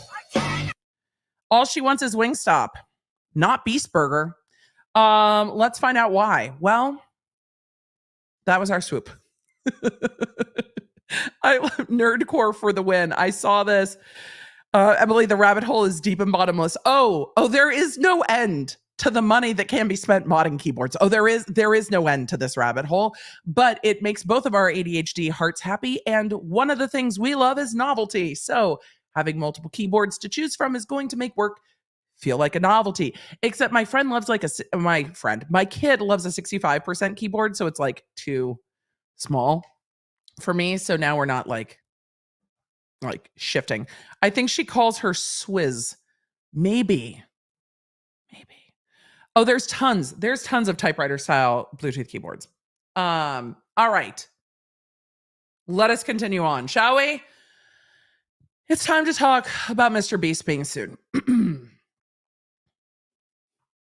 I don't know how to talk about these very serious lawsuits other than this. Okay, so here's what happened. So Mr. Beast is a YouTuber. He's like one of the most subscribed YouTubers on the platform. Like maybe someday he'll beat Coco Melon, but he's like the biggest individual YouTuber on the platform. Makes like millions of dollars of video, spent millions of dollars of video, made his own Squid Game things. Also started BeastBurger. He sued to get out of the contract with BeastBurger. They put out a statement being like, Mr. Beast bad, greedy, nah, we're going to countersue. Normally, when you get a countersuit, you see what we're kind of seeing in the TikToker defamation lawsuit, where you get like one party, Cardi A sues Cardi B, and then Cardi B sues Cardi A. That's what you normally get. Cross suits in the same suit. But that's not what happened here. Mr. Beast sued Virtual Dining in federal court. And instead of Virtual Dining answering and countersuing, where Cardi A sues Cardi B and then Cardi B sues Cardi A, no. Now they have sued in state court elsewhere. So there is going to be an argument over venue, I think, in the other lawsuit as to why federal court is the proper venue, because now Virtual Dining Concepts has sued Mr. Beast or Jimmy Donaldson, the person, and Beast Investments, the company that holds the intellectual property, in state court. So we've got a federal court lawsuit going on. I think they're going to challenge jurisdiction because otherwise they would just answer and countersue. They have filed a new lawsuit in state court. This new lawsuit has not yet been stamped. What I love with New York is like, this document has not yet been reviewed by the clerk. This is pending. So it has been submitted to the state, but it has not been stamped yet. We knew this was coming because they basically said they were going to sue. So last week when I covered Mr. Beast on Friday? Those pictures. Don't look if you don't have to. Don't look if you don't have to. Last week, they put out a statement and I was like, oh, okay. Well, they say they're going to sue. They're going to absolutely sue. And here we are. They sued on the 7th, yesterday. So I imagine this will get filed, stamped in the next day or two. Of course, they made this public. I'm distracted. Where is my lip gloss? There it is. What do we have today? Hearsay today. We need lip gloss for this. I saw someone in the chat, Cheryl M said, so BeastBurger isn't Mr. Beast. Well, Mr. Beast, I covered this on Friday. Mr. Beast partnered with a company to do BeastBurger. So the company was finding the ghost kitchens and setting up all of that. Mr. Beast was doing promotion, licensing his IP. So it was a partnership. Like, I did not make the Lawnerd lip gloss. Gerard Cosmetics produces these. We work together to create the colors, to do the branding. But this was a collaboration between that company and my company. Because I trust, again, I've worked with Gerard Cosmetics before as a sponsor. I've worn their makeup before for years before we did this. I love their lip gloss. And we worked together to say, okay, look, this is what we're creating together. So the Lawnerd lip gloss is a Gerard Cosmetics product. We work together. They make the product. We collaborate. This is our special Lawnerd collab. So Mr. Beast does not find the ghost kitchens himself. He partnered with another company to do it instead of building it from the ground up, which is a much faster way to do it. So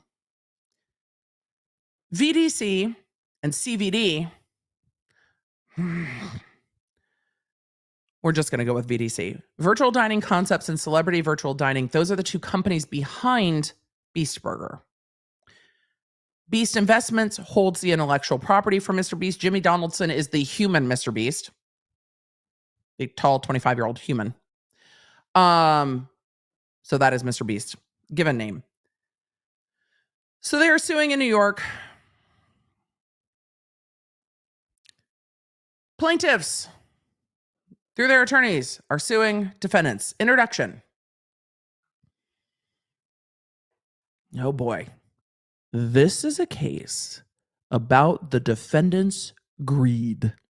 We have circled all the way back to October of 2020, where business partners are fighting over a business venture and who has done what wrong. We have circled back to a business partnership gone badly. This is a case about a social media celebrity who believes his fame that his... I did that badly. This case is about a social media celebrity who believes his fame means that his word does not matter, that facts do not matter, and that he can renege and breach his contractual obligations without consequence. He is mistaken. Again, this is a lawsuit because of the defendant's greed. We have circled back full fucking circle. Different parties.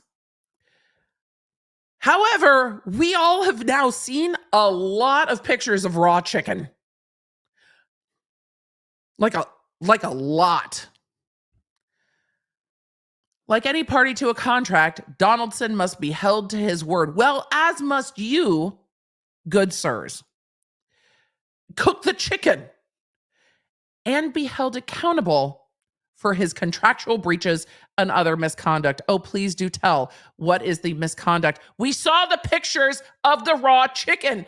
I am going to sue for IIED. I might not eat chicken for quite a while because it does not sound appealing at all.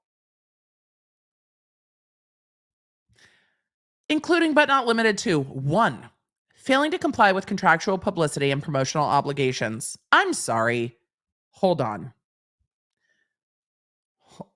Hold on. This is a first look for me, which is why I don't have this pulled up. Wait, pull up. Pull up! Where is my drive? I need... All right, give me 1 second. I need to pull up that lawsuit. I promise you, I will tell you if I am pulling up raw chicken pictures. I'm not pulling up raw chicken pictures. I am not pulling up raw chicken pictures. I'm pulling up other pictures. Because when we're talking about the advertising, Mr. Beast said that the company was supposed to get his approval for the advertising, and instead they did this, which looks like a YouTube guru being like, download my guide on how to get Mr. Beast's thumbnail, and like, this is what you get. First of all, Mr. Beast's thumbnails look better than this. He would never approve this. And what is this?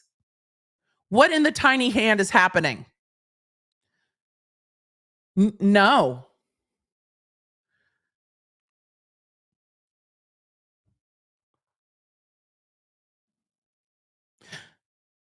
Who said, let me just Photoshop a burger on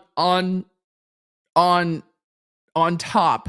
These ones are, why is this horizontal and these are kind of vertical? Runkle of the Bailey.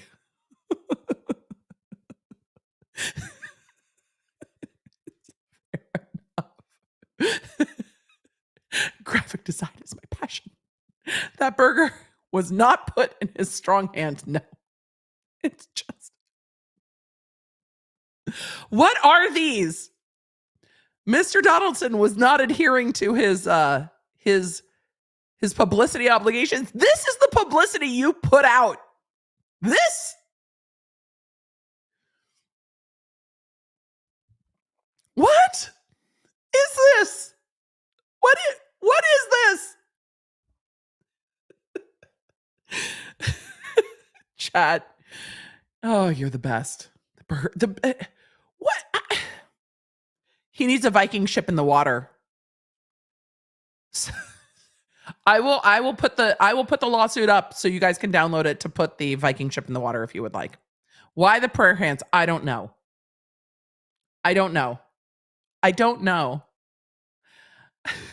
Honey, I shrunk Mr. Beast's hand. What concerns me? David said, what concerns me is someone got paid for the work. Are those runestones with the Swedish flags? Yes. And BeastBurgers that look cooked. What's the special sauce? That's the other one. All of you came in with the praying for cooked meat at the same time. Hello, allegedly, Angelo. Appealing to the Irish Catholics. I don't know, but I think they ripped these out of other places. I don't think Mr. Beast posed for these. They're just so bad. So this is the advertising. Notice the 35. This is the advertising that their company has done just for juxtaposition. I'm just saying. Sorry, publicity and promotional obligations, failing to publicly support the brand and in fact undermining it. That's going to be about Twitter, isn't it? Making untruthful or misleading statements, denying access to and blocking jointly owned social media accounts. I want to know more about that. But I also, if you don't tell me whether or not he was paid within the context of this lawsuit, I'm going to be pissed. Making disparaging comments, failing to form one or more jointly owned entities. He's alleging they did that. Violating non-solicitation obligations. Who was he soliciting and for what? Breaching the implied covenant of good faith and fair dealing. Tortiously interfering with plaintiff's contractual relationships and tortiously interfering with plaintiff's prospective business advantages. We're going to talk more about this tomorrow in the Leah Remini lawsuit. I'm curious how he interfered with the contractual relationship. Let's go. This wanton conduct has caused plaintiff to suffer enormous financial harm. Was it Jimmy's conduct or was it the raw chicken? Because if the burgers are good, is any of this happening? Plaintiffs are pioneers of the virtual restaurant. This is the resume. We're into the resume. Yeah. Is it Mr. Beast or is it all of the reviews on all of the platforms saying that people got food poisoning and that these were the worst things they've ever eaten? Was it the videos that showed that this was disgusting? Uncle.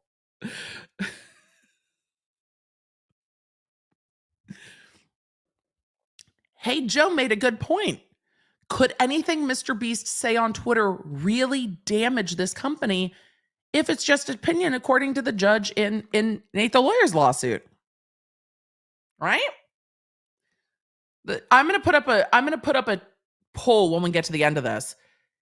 I'm gonna put up a poll. We need to get to what they're alleging Mr. Beast did. And then we need to ask, is it Mr. Beast or is it the negative reviews? Because the negative reviews are not really within Mr. Beast's control. And that is his lawsuit. Hey, y'all paired up with kitchens that can't handle this, and now my brand is being damaged. And they're saying, you did it. You lost it for yourself. Plaintiffs are pioneers of the virtual restaurant. The virtual restaurant allows brick and mortar restaurants to utilize their excess kitchen capacity. It seems that they don't have excess kitchen capacity because the food's not getting cooked, allegedly, according to the previous lawsuit. To prepare delivery-only orders for online restaurant brands. Virtual restaurants operate from the same kitchen as traditional establishments and focus on menus that easily suit many restaurant kitchens without the need for new equipment. Virtual restaurants rely heavily on third-party food delivery apps, I think entirely. Virtual restaurants rely heavily on third-party food delivery apps such as Uber Eats, DoorDash, Seamless, Grubhub to deliver orders to customers. I had never heard of Seamless, but I'm in the country. Nothing delivers to me. Recognizing the need and filling an important niche to help the restaurant industry and its employees, plaintiffs established several dine-in or delivery-only restaurant brands and concepts. Like who? I am curious. A very large truck. Sorry, squirrel. Although the virtual restaurant concept was conceived prior to COVID, there was always it was always intended to be a new vertical in the restaurant industry. Its popularity surged amidst the pandemic when brick and mortar restaurants emptied out overnight. Well, people weren't allowed to go, so that kind of happens. Not surprised. Diners who were reluctant to enter physical restaurants or were prevented from doing so by government restrictions still craved restaurant-style meals. Yes, because all of it was really fucking stressful. And we also wanted to support businesses, or at least really fucking stressful, and wanted to support businesses that were like, we don't know what we're going to do if people like can't come for months. I get that. It's really stressful. We've lived through like a fever dream, and it's strange. Diners were reluctant to enter physical restaurants or prevented from doing so. Still craved restaurant-style meals. Yes, meals I don't have to cook after trying to distance learn all day and cry. The virtual restaurant concept allows restaurants to derive a significant source of additional revenue to support their struggling businesses during the pandemic and continue to employ their staff. And people wanted to do that. In an effort to further grow this new business, plaintiffs approached Donaldson about becoming the face of virtual restaurant brand Mr. BeastBurger in exchange for a share of the revenue and later a stake in the business. What do you mean and later? He's Mr. Beast. Donaldson was already one of the fastest growing digital creators globally. Having amassed a loyal and extensive fan base by creating a genre of YouTube videos featuring elaborate stunts and by creating a persona inaccurately, as it turned out, suggesting he is more interested in charity than profit.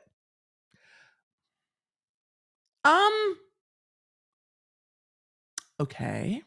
With approximately 173 million reported subscribers as of August 2023, he is reportedly the most subscribed, quote, individual user on YouTube.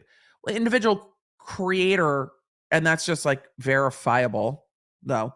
In a November 2020 event designed to test and help launch Mr. BeastBurger, plaintiffs organized and staffed a one-day pop-up that took place in the town of Wilson, North Carolina, just a few miles from Donaldson's hometown of Greenville.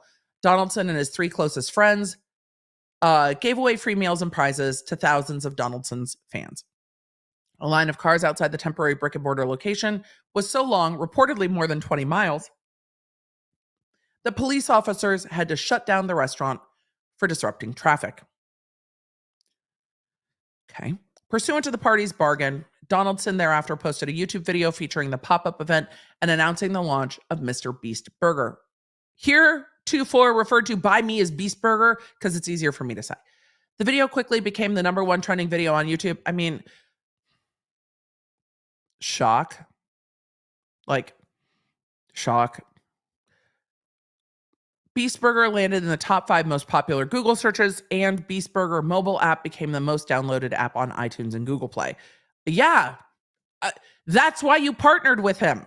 This is why you partnered with him, because you're like, oh, Mr. Beast has a massive fucking audience that's going to tell their parents, I need to try BeastBurger. Do the thing. While plaintiffs originally planned to open BeastBurger in a smaller select number of locations, defendants pushed plaintiffs to open BeastBurger in as many locations as possible. This is the opposite of what Donaldson claims in his lawsuit. The plaintiffs are saying, we wanted to keep it small. And Jimmy was like, the world. That's the opposite of the other lawsuit. Plaintiffs worked diligently to comply with defendants' demand and secured partnership with 300 restaurants across the country for the launch. The undeniably satisfying menu, it's the lack of self-awareness for me. The undeniably satisfying menu was an instant hit.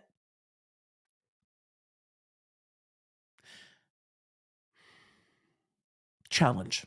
When this launched, there were Twitter kerfuffles about this being a mess. There were. Due to the overwhelming number of orders, restaurants routinely sold out following the brand's launch. Within 3 months after launching, it was apparent that the brand was an extraordinary success, and defendants continued to push plaintiffs to accelerate its growth. Donaldson is saying, they made us do it, and they are saying, he made us do it. This is why these should be counterclaims. Because they're going to, if this goes to trial, it's going to be like, they did this. And that's going to be a lot of emails. As BeastBurger boomed, Donaldson and his licensing company, BI, schemed to exploit their leverage and renege on their agreements in an effort to seek a better, more lucrative deal. For example, in an effort to pressure plaintiffs into transferring to him Some of the way this is written is awkward to me. In an effort to pressure plaintiffs into transferring to him part of their interest in BeastBurger, Donaldson bullied plaintiffs on social media and threatened to terminate the parties' agreement if they did not accede to his demands. Look, lawyers, make your lawsuits clear. You don't have to try to be fancy. Make your lawsuits clear. Easy, clean, simple structure. If you want to get into flowery blah, blah, blah, do it in your demand letters like they did in the plaintiff demand letter. That letter was meant to be shady, but your complaint needs to be easy. This one, we're trying too hard. All right, we're back to Mr. Beast as a bully. In doing so, he fabricated a number of purported breaches of the parties' agreement, each of which was demonstrably false. Can you explain to me how the raw chicken and all of the fucking terrible review videos are false? Because nobody attached the contracts. But if the contracts had a brand reputation clause that said if this was damaging to the brand reputation, that they could cancel the contract, then I have a lot of questions. Catherine Smith, do so at your own risk. Apparently, I can order a Mr. Beast burger where I am in the UK. And if you do, tag us on social media. Emily, they're flowery because they're trying to confuse everything. They're just pissing me off at this point. Reminds me of a university course, long and weird text structure filled with flourishing words, aka ineligible. It's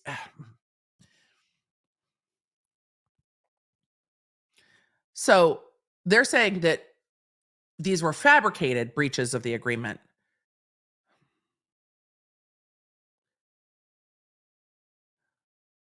Did they make up the reviews? For example, Donaldson latched onto various complaints about the burgers themselves as a breach of contract. It was not.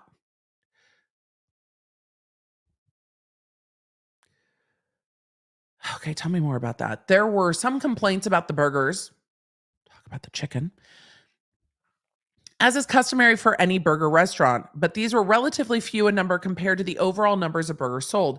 Every restaurant gets periodic bad reviews, and every company that sells product to the public has unsatisfied customers. But it says that most of the Beast Burger location had like 2-star reviews. Like it wasn't like one location.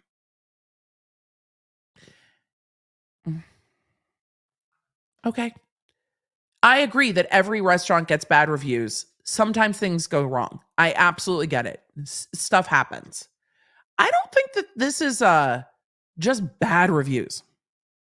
The reality is that the overwhelming majority of customers were highly satisfied and the product was excellent. BeastBurger depended on the combined efforts of hundreds of restaurants cooking the same menu. Plaintiffs never cooked any of the brand products themselves.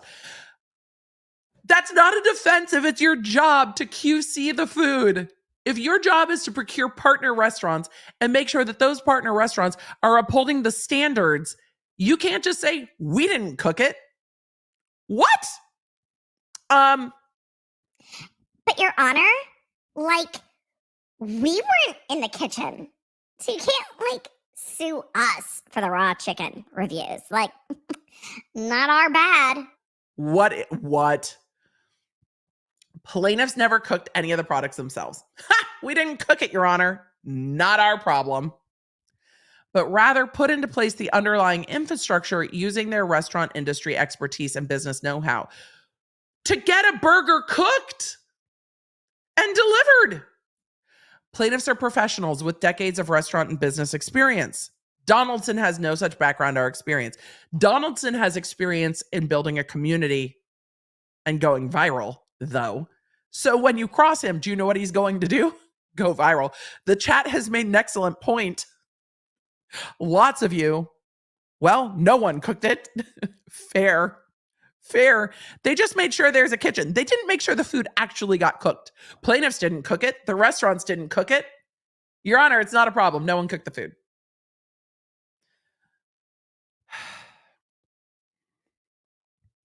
Jimmy has no such experience. Okay. Donaldson did, however, offer fame and a massive global platform. Yep. But for Donaldson's opportunism, BeastBurger would have continued its explosive growth.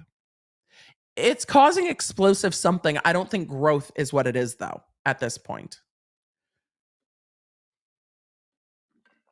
Rather than being a responsible and mature business partner. Oh! Your Honor, we partnered with him because he was like really famous and we saw the opportunity to make like a ton of money. But he's 25 and he's not acting as a responsible and mature business partner. There are pictures of raw chicken. Stop it. Stop it. Your Honor, he's not being very mature. I'm not going to be mature. I'm going to make poop jokes because I had to sit through pictures of raw fucking chicken. I'm sorry, y'all. I'm mad at this lawsuit. Yeah, I'm mad at this lawsuit. Even if they have a point somewhere in here, I'm already mad at this lawsuit. I'm trying not to be mad at this lawsuit because, again, if we hadn't read Mr. Beast's lawsuit first, I still think I'd be mad at this lawsuit. I'm annoyed. Let's see if they find a point. But rather than being a responsible and mature business partner, because of course you can't be a responsible and mature business partner unless you're, mature. Donaldson was determined to lever his fame and platform against plaintiffs. Despite the fact that plaintiffs put Donaldson into the food business. No, not the, but bitch, we made you argument. Bitch, we made you. We put you into the food business.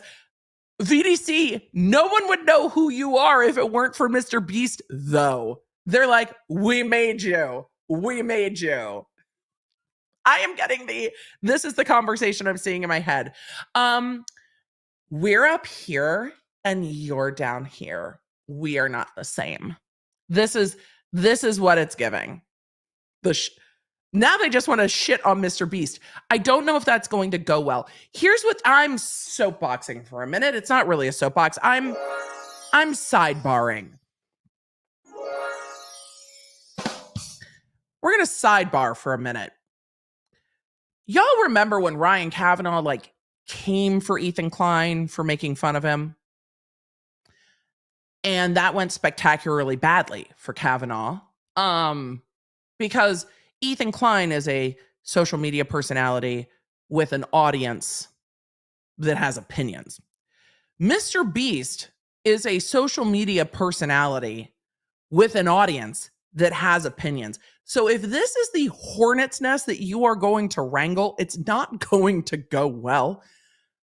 Mr. Beast does not weaponize his audience, but he's not telling his audience, go do this or go do that. But his audience is going to be like, fuck this. They will just stop buying it. First of all, I think a lot of people will probably stop buying it because we've seen all the reviews and they're terrible. But his audience will just be like, oh, okay, forget it. Just forget it. We will not. You can't come at a online personality in this way and not expect it to become online conversation and fodder. Govern yourselves accordingly, VDC. You have miscalculated this lawsuit. And if you think that you're going to come for Mr. Beast's brand in this way, it's going to be a very interesting learning lesson for you trying to say that he is he's a celebrity and he's bullying us. He doesn't want his brand associated with those reviews. Yikes. And you're going to subtly be like, ugh, and he's not mature enough. They are real mad. They are big mad because I imagine other celebrities aren't going to want to work with them after this. Big mad. Despite the fact that plaintiffs put Donaldson into the food business. Oh, let's get back to how they made Mr. Beast. Right. He decided to pressure them to sell all or a material portion of BeastBurger to him by using his massive online presence to sabotage the brand and business. This just doesn't actually make sense. First of all, I know that Mr. Beast, the company, has actually like a fuck ton of people. I think he has over 100, but he has a massive business with lawyers and the rest. But this sentence makes, pardon me while I go all Runkle and Hogue, this sentence makes no sense to me. If Mr. Beast wants to own most of BeastBurger, why would he sabotage the brand? If he wants to make the money from the brand, you don't sabotage it first. What is happening? Yes, you got a ukulele with your meal? Mm-hmm. Mm-hmm. Mm-hmm.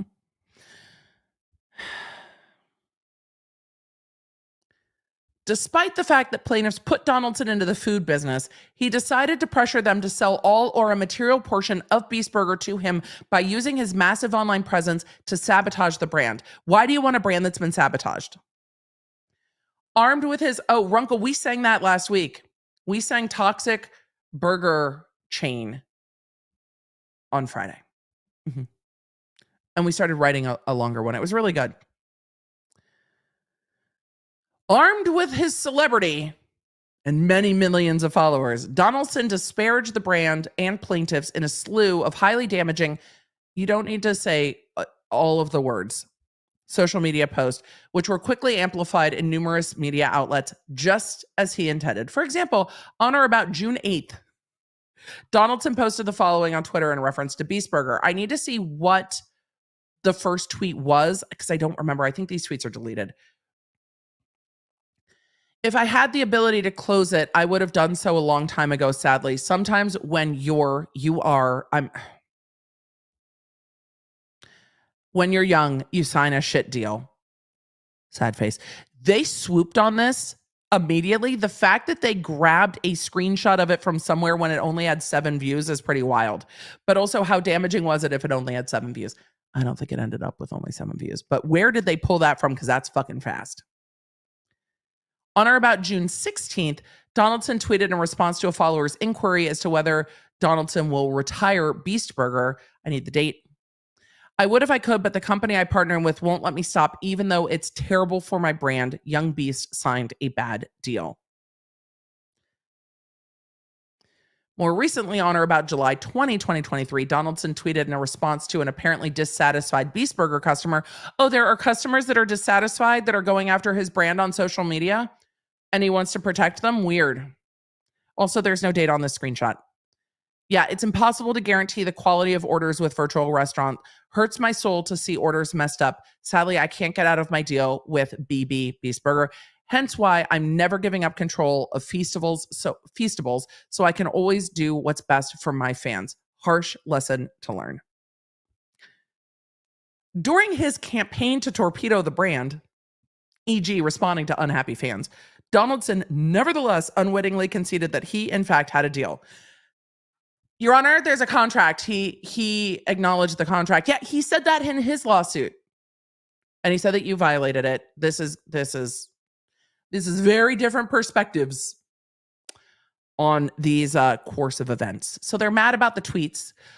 Don't worry, VDC. We've been told by a judge in New Jersey that everything on Twitter is just opinion. It actually can't damage your brand or reputation because it's Twitter. And if you say it on Twitter, it can't be damaging. We know because a judge said. I'm being sarcastic. If my sarcastic face didn't give it away. Donaldson's baseless and unlawful disparagement had the intended effect. BeastBurger's reputation was materially damaged, if not destroyed. Customers abandoned the brand and plaintiffs' hard-won relationships with vendors, partners, and suppliers were shattered, causing damages to plaintiffs. That is this all one sentence? That, according to the evidence and Donaldson's own statements regarding the value of BeastBurger, are in the 9-figure range.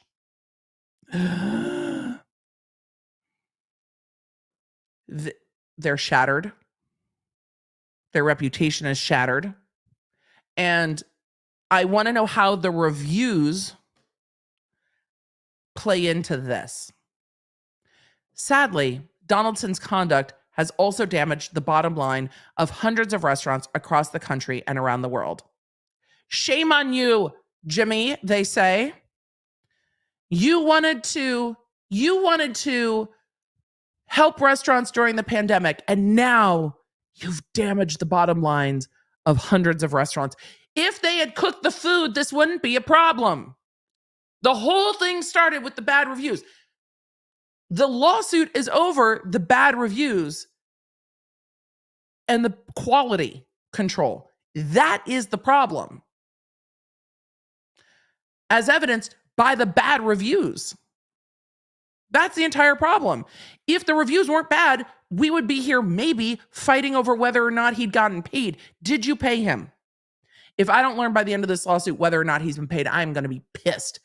As a result, plaintiffs are left with no choice but to bring this action to enforce their rights and hold Donaldson and Beast Investments liable for their unlawful conduct. The parties: BDC is a Florida company. CVD is a Florida company. CVD is owned by VDC. Defendant BI, Beast Investments, is a North Carolina LLC. BI is the alter ego of Donaldson. Well, you're going to have to show me more than that. Who exercise complete dominion and control of the operation, management, and financial affairs of BI. We'll have to see. Upon information and belief, defendant Donaldson is a resident of the state of North Carolina. Plaintiffs inform and believe and allege that they are alter egos. So they're saying the company is not a company. They can sue Donaldson and the company. We're not going to get into jurisdiction. The contract we heard had a choice of form. This court has personal jurisdiction because they contracted for the jurisdiction of these courts. And we saw that in the other lawsuit too. Factual allegations as referenced above. Plaintiffs specialize in linking pre-existing restaurants with virtual restaurant brands, which permits pre-existing restaurants to make food for the other brand. Prior to Donaldson's misconduct, over 1,500 BeastBurger locations operated in 45 plus states. Is it 46? Is it 47? How many states is it? 45 plus states and Washington, D.C., with approximately 200 plus locations internationally, covering more than 10 countries, and was expanding rapidly. Did you register the international IP without approval, though? I got questions about that, too. Despite the overwhelmingly positive customer reactions and the sale of millions of BeastBurger products, there were, as expected and is customary, occasional complaints regarding quality, timeliness, and wrong orders. The complaints are similar in type and quantity as one would expect on a routine business with any restaurant, including the large and reputable restaurant chains partner with plaintiffs in prepping BeastBurger. A lot of restaurants don't just have 2-star reviews for every single chain, though. I can't get past this. Like 45 plus states. How many states are you in, and why is that not specific? Over 1,500 BeastBurger locations. Can you just tell me how many locations in how many states? Indeed, customer reviews of BeastBurger met or exceeded industry averages. Did they, though? And the brand was overwhelmingly well received by the media, the general public, and customers alike. That is the exact opposite of the perception of what happened in the other lawsuit. By way of brief illustration, only in 2022, of the 2 million orders placed on DoorDash and Uber Eats alone, 70% of customer reviews included 5-star ratings, with analogous ratios in 2023. In 2023, almost half of BeastBurger customers are returning customers. Good to know. What are the industry averages, and how do so many of the chains have 2-star reviews then? Please explain. The endorsement and services agreement, great. Everything we've had has been kind of different views of the same thing. I want to know what the agreement says. Generally, the agreements, though they can be interpreted in multiple ways, have some hard and fast provisions. CVD and defendants documented their relationship in endorsement and services agreement dated September 3rd, 2020. Through the agreement, the parties agreed that Donaldson is a celebrity whose identity and services have commercial value. Are we getting Tati agreement vibes? It's like, I'm the face of the brand, you're producing the brand. The agreement provided for a 4-year term during which Beast Investments would cause Donaldson to attend production sessions, create marketing materials, attend personal appearances, provide ongoing social media support and other approved quotes, otherwise publicly support the brand. Pursuant to the agreement, the IP developed would be jointly owned. That's an interesting thing. Jointly owned by the two companies. That is a very, very big difference in the interpretation on the other lawsuit. The other lawsuit says that the agreement was that any intellectual property developed for the brand would be owned by Beast Investments solely, not jointly. I need to see the agreement. Can we just attach all these agreements, please? Further, neither party was permitted to disparage the other. I don't doubt that. I don't doubt that at all. I don't know. But Donaldson, if those tweets are considered disparaging, Donaldson is going to argue, you breached the agreement first. I'm discussing the breach. If those are considered disparaging. Wait, what happened here? Hold on. Why is Donaldson's mom being brought up? Neither party was permitted to disparage the other. Donaldson's mom executed the agreement as a representative of Beast Investments. You said Beast Investments was solely operated by Donaldson. Also, go Jimmy for hiring your mom. I kind of love this a bit. The letter agreement. Given the undeniable success of BeastBurger, Donaldson negotiated to acquire an even greater interest in what he rightly concluded was an incredible, valuable venture. Then why would he try to damage it like you alleged? On or about January 24th, 2022, they entered into a letter agreement. Okay. So they opened in 2020. In 2022, they renegotiated. This is in the other lawsuit as well. They extended the agreement's terms, contemplated the formation of one or more joint venture entities to own and operate the brand, agreed to opening a brick and mortar, and required stock transferred to Beast Investments. So if this is all true, here's the argument for VDC against Mr. Beast. Mr. Beast is saying, we were really unhappy with this. I got the sense from the lawsuit, please let me know if you disagree. I got the sense in the lawsuit that the displeasure was getting worse currently, but that displeasure extended. And so their argument is going to be, hey, if you are this displeased with the brand, why are you extending the agreement with the brand? Which is fair, right? If you're unhappy, why do you want to work with us more? You're saying you're unhappy. Wouldn't you want to stop working with us? So we're going to see this argued in the Lizzo lawsuit too, because it's an employment lawsuit. Like, if you're so happy after what happened in Amsterdam, why are you negotiating for a raise and then fighting to stay on tour and not wanting to get terminated? Why aren't you leaving? These are going to be the types of arguments that you see here. Okay, so why are you doubling down? Because you're not going to fix it if you're already unhappy. What in the formatting fuck is happening?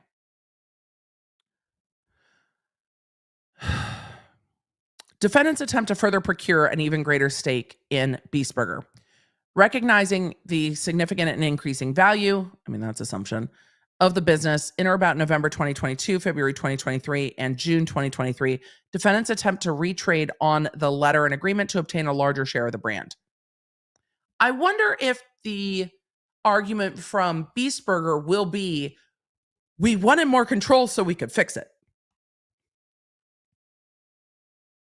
Is that the argument here? Yes, we were doubling down on more control, not because of the value, but because they wouldn't fix it and we want to fucking fix it. So we had to take control of this business because they wouldn't let us out of our agreement. I want to see the conversations happening around this time. You're not supporting our customers and we're not happy with the way this goes. Give us control and let us fix it or let us out of the agreement. Because if that's what's happening, that's very different.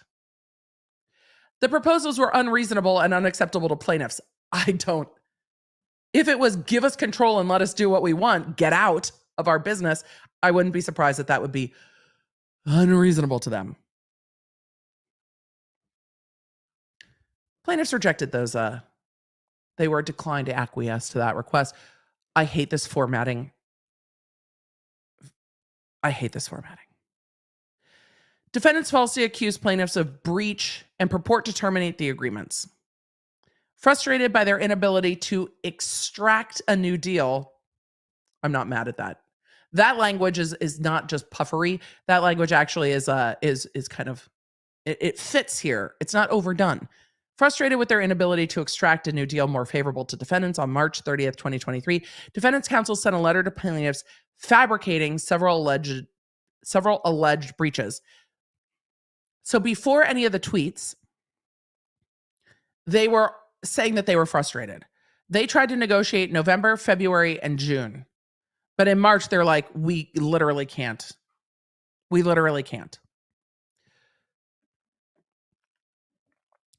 After touting and appreciating the brand's success, defendants falsely allege that BeastBurger, based on selective negative customer feedback, had, quote, materially and irreparably tarnished Donaldson's reputation.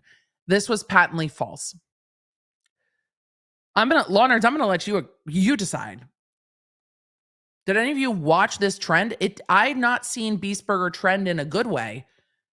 But again, that could be argued that it's social media, right? The negative trends more than the positive. Donaldson's reputation has not been tarnished, much less materially or irreparably.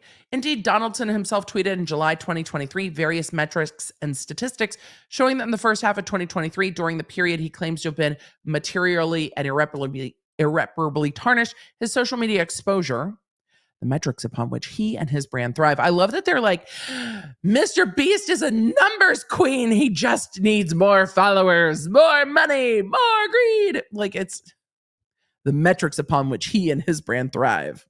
Wait. His brand thrives on numbers. Come on now. It's a little much. His social media exposure has drastically improved.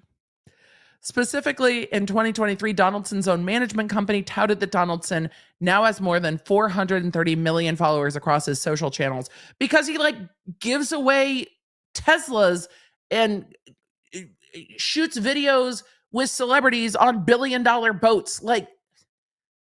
His brand being damaged as to food services is different than people also jumping on and watching it.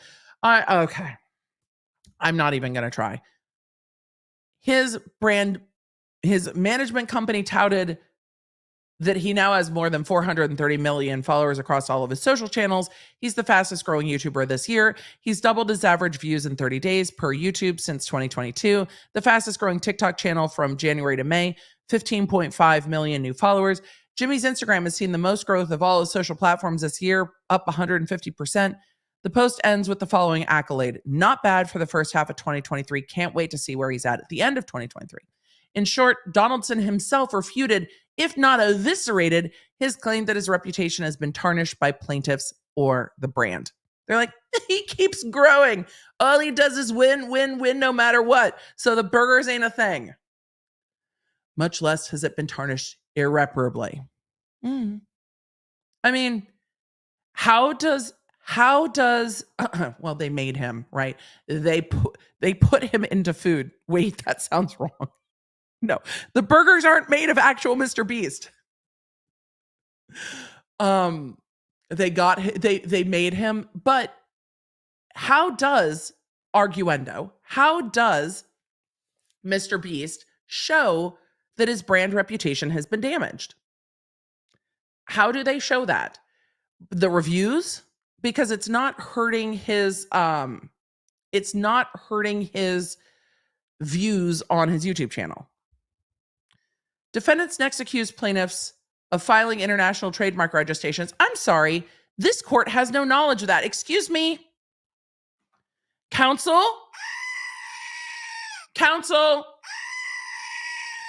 This court has no knowledge of that. You know why? Because this lawsuit's not responding to that lawsuit as a countersuit. This lawsuit's filed in a completely different fucking court as an original suit. So who are you writing this for? The court? They don't know what was said. This is not a counterclaim. This is a new lawsuit.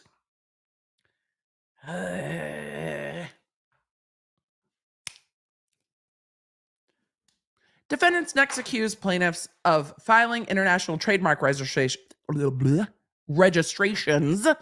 for BeastBurger without their prior written consent. I'm fascinated. This too was false. Defendants have always acknowledged that they have no ownership rights in any of Donaldson's intellectual property.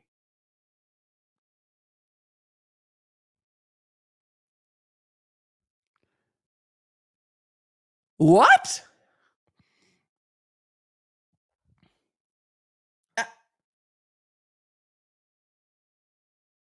I can't even find my record scratch.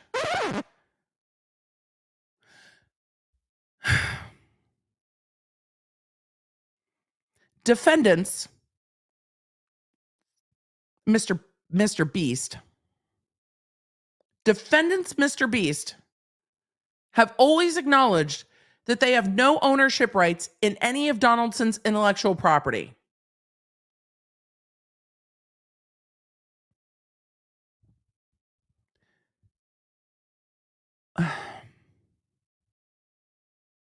What? This has to be a typo. They have to mean plaintiffs. They have to mean plaintiffs. That doesn't make any fucking sense. I can only assume that that's a typo because that makes no fucking sense. That has to be a typo. However, the trademark applications were for Mr. Beast Burger and were therefore jointly owned by the parties per the agreement. Show me the agreement. Plaintiffs always intended to assign the trademarks to the parties' jointly owned company per the letter agreement, but defendants willfully failed to finalize and blocked the necessary corporate paperwork to create the company. Did you have approval? Though. Plaintiffs remain ready, willing, and able to transfer those trademarks to a jointly owned company.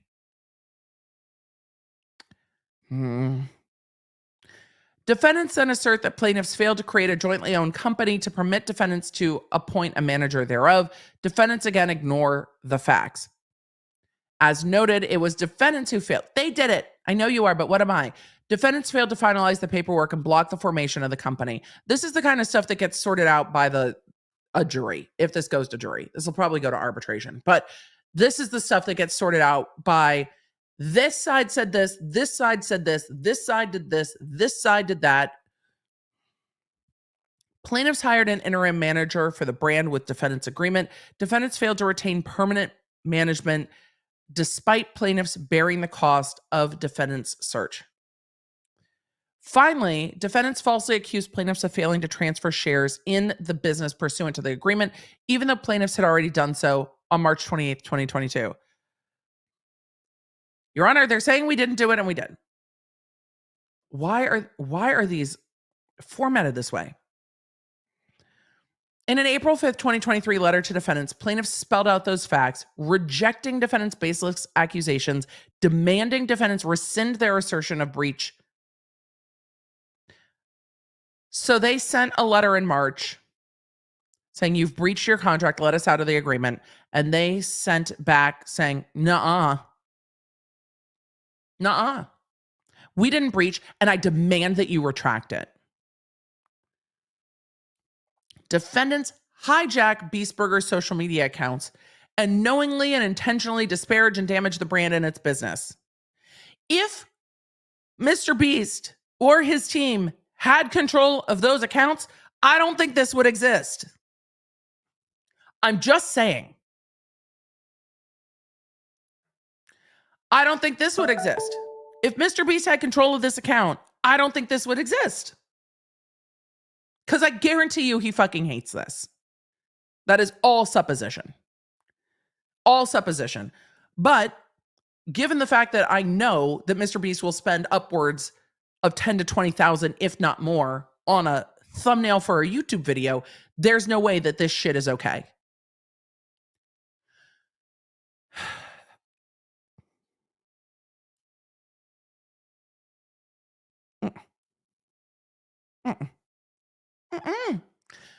So I think that the facts go against them on this.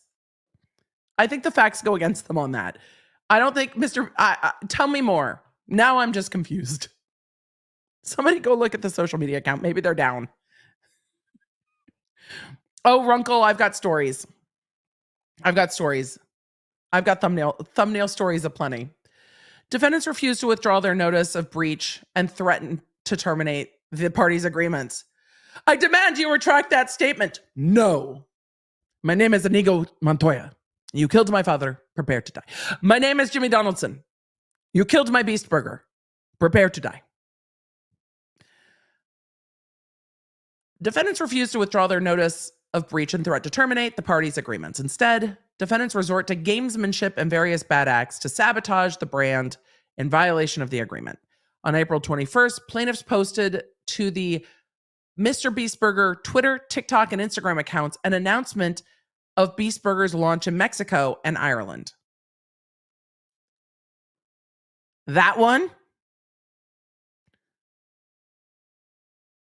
That one? Wait, that one. Those? Later that day, the posts were unexpectedly deleted by Donaldson's management team. Was this the one that was deleted? Because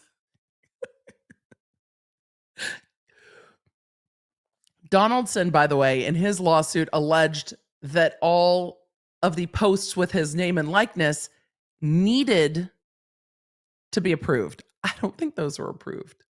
Don't. Okay. Later in the day, those posts were deleted by the management team who changed the login credentials for the accounts. That might be a problem. We saw this go down in the Haley Page suit, which we'll touch back in on Thursday's coup d'etat of lawsuits. So they changed the login credentials for the accounts, cutting off plaintiffs' access to them.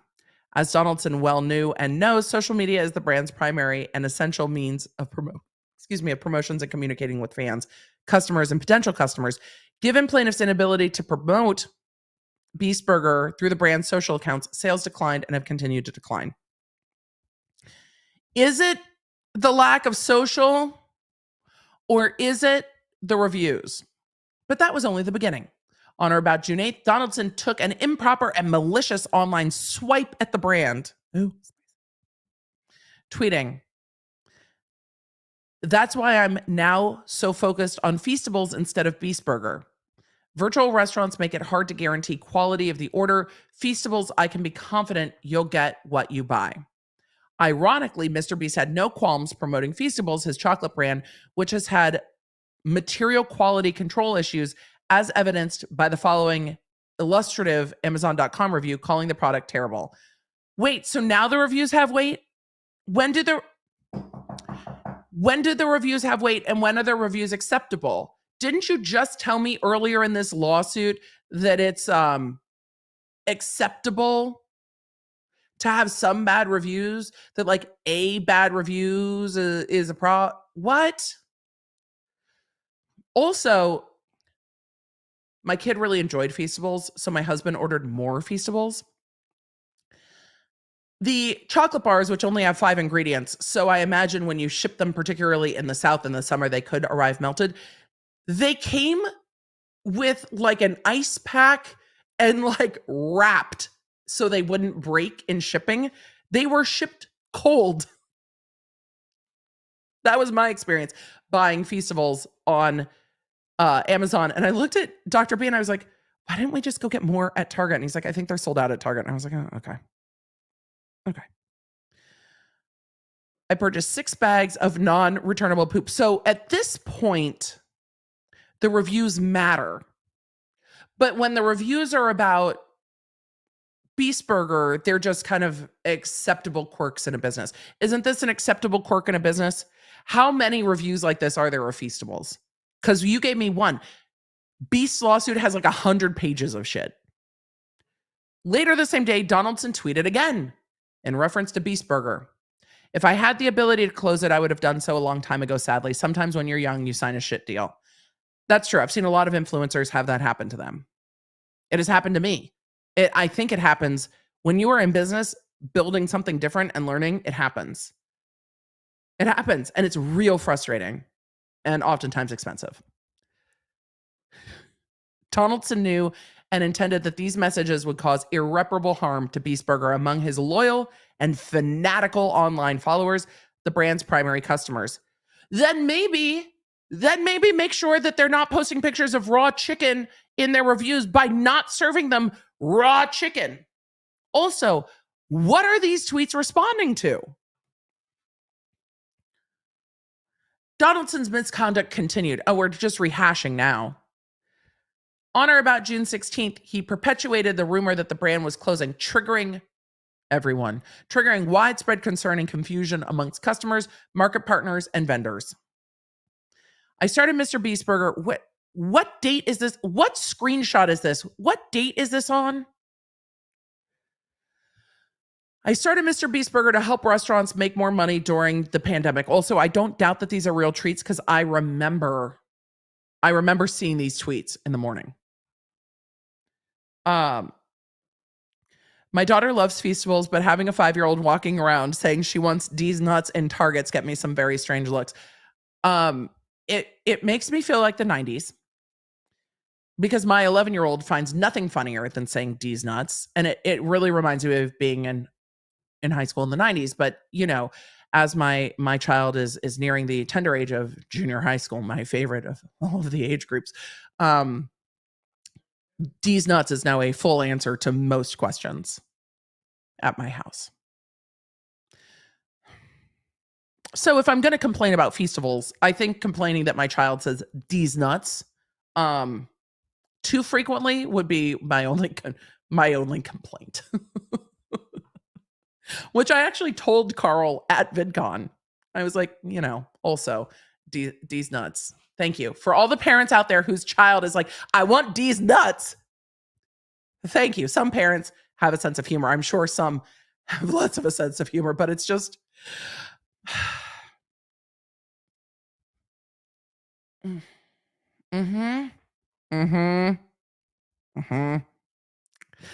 All right. I started Mr. BeastBurger to help restaurants make more money during the pandemic, and it worked. But sadly, when working with 2,000 restaurants I don't own, it's impossible to guarantee. So is it 1,500 or 2,000? I've got questions. It's impossible to guarantee the order quality. I'm moving on from Mr. BeastBurger so I can focus on Feastables and making snacks. I love snacks. When a fan asked, so this means during the upcoming days you will retire Mr. BeastBurger, Donaldson tweeted in response, defaming plaintiffs. I've learned today that you apparently can't be defamed on Twitter. Sarcasm voice. If I could, I would if I could, but the company I partner with won't let me stop even though it's terrible for my brand. Young Beast signed a bad deal. On July 20th, hey, that's my wedding anniversary. Donaldson continued his relentless attack on Mr. BeastBurger and plaintiffs. Can you show me where it's relentless? Because I've seen social media attacks that are relentless. And these are 2 tweets in response to people asking questions. I'm missing the relentless social media attack here. I'm also missing the defamation. The company I've partnered with won't let me stop. He sent you a letter saying, I want either to own the brand or out of the brand. And you said, I am disinclined to acquiesce to your request. Is that not accurate? Though unfortunate for you, maybe? Okay. Sorry, the relentlessness is, wait, there's only one more tweet. The relentless attack is 4 tweets. 4.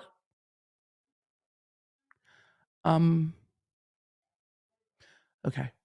You're not going to like the relentless amount of videos that I make on this then, because we've already done 2. So clearly we're tipping over into obsessive at this point. Donaldson continued his relentless attack on BeastBurgers and plaintiffs, even as he acknowledged and breached his contractual obligations. Yeah. It's impossible to guarantee the quality of orders with virtual restaurants. Hurts my soul to see orders so messed up. These are the same 3 tweets. You know what's relentless is how many times you copy and pasted these tweets into this lawsuit. Sadly, I can't get out of my deal with BB. That's probably ill-advised if you're also trying to get out of your deal. You know, it's not a lawyer's favorite thing, because if you're thinking you're going to have to sue them, you can probably get out of your deal. Don't admit that you can't get out of your deal. Hence why I'm never giving up control of Feastables, so I can always do what's best for my fans. Harsh lesson to learn. Even though certain of these tweets were deleted, they were nevertheless memorialized forever in numerous online articles. Mr. Beast says he's moving on from Mr. BeastBurger. Mr. Beast announced end of Mr. BeastBurger. Mr. Beast has allegedly stepped back from Mr. BeastBurger. Mr. Beast steps back from BeastBurger, raising concerns about quality control. Moving on, Mr. Beast confirms fan favorite burger is discontinued after quality control issues only days after new product launch. Jesus, that's a long title. Mr. Beast wants out of Mr. BeastBurger. That one's better. Mr. Beast moving on from Mr. BeastBurger restaurants only after 2 years. Mr. Beast, I want to move on from BeastBurger. Enjoy Feastables. 100x more. Mr. Beast disavows Mr. BeastBurger ghost kitchens over quality control. Here's the links to okay. Restaurantbusinessonline.com, comicbook.com, nrn.com, centennialworld.com, thesun.com, Yahoo, Dexerto, did I pronounce that wrong? Deserto, thespoon.tech, and popculture.com.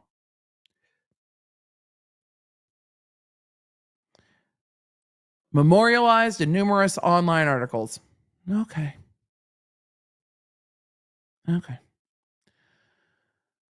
As Donaldson had planned, the damage was done. I like the dramatic ending. I'm not that mad. As and for a first cause of action, breach of the agreement. The agreement was breached. They didn't breach first. Donaldson breached. We're going to end up, God damn it, we're going to end up talking about latches and unclean hands, the amount of contract conversation that's going to come up. But at least there shouldn't be more pictures of raw chicken. As a result of the foregoing, Mr. Beast breached. Second cause of action, breach of the letter agreement. So the other agreement was breached. Bad on you. Third cause of action, breach of implied covenant of good faith and fair dealing. Don't be a dick. Don't be a dick. I wonder, the fight over jurisdiction on this is going to be interesting, because I imagine Beast is going to say, hey, you need to bring this into federal court. You can't, we're going to do lots of contract law with this one. Injunction for the fourth cause of action. Injunction for what? Notwithstanding the prohibition is against defendants making any disparaging, false, misleading, or otherwise defamatory comments. I didn't see defamation. Did y'all? Am I just annoyed? Prohibition against defendants making any disparaging, false, misleading, or defamatory comments about this agreement, the brand, blah, blah, blah, blah, blah. Defendants have used their social media platform to disparage and damage Mr. BeastBurger and plaintiffs. Does anyone know who was doing this? Does anyone know who the plaintiffs were? Does anyone fucking know who they were in any of this? Anyone? Because he never named this company.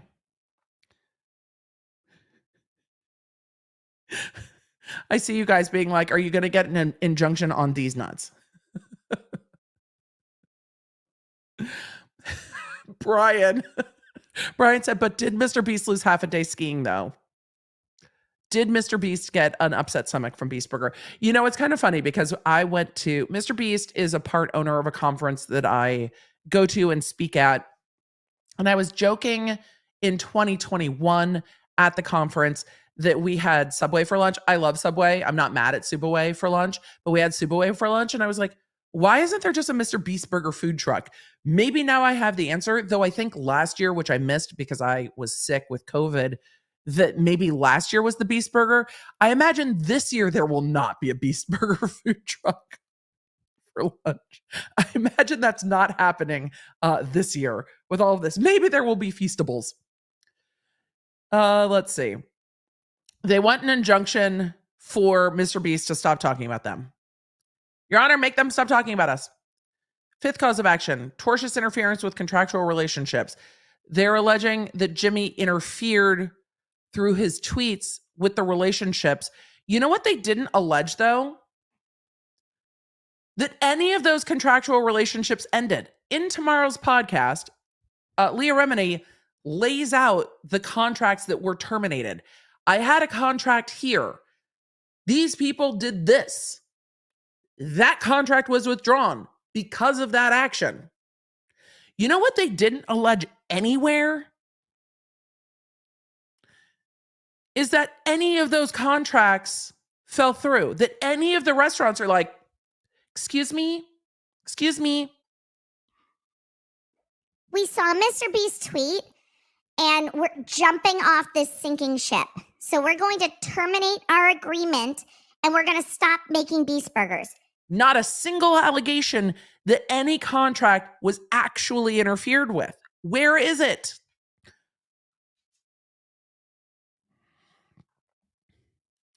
Donaldson was aware of plaintiff's contractual relationships as evidenced by, well, of course, he was aware of the relationships. He's part of the company. Donaldson intentionally interfered with these contractual relationships and induced multiple third parties to terminate their contractual relationships. Who?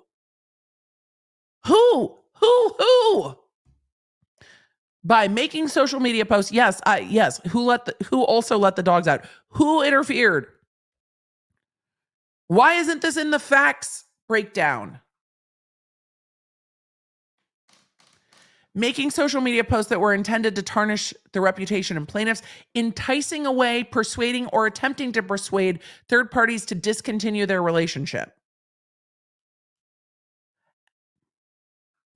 How? Whom?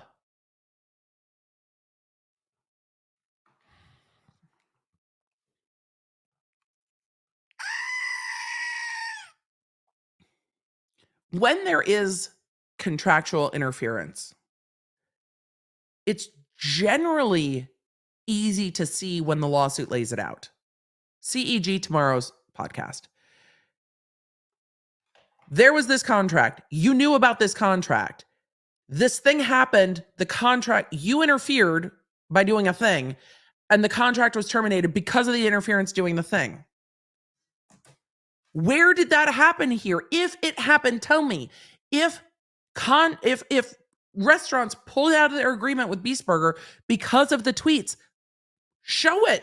Just put the emails in here. Hey, heads up, VDC, we, restaurant 7-Eleven, is no longer providing Mr. BeastBurger because we saw the tweets.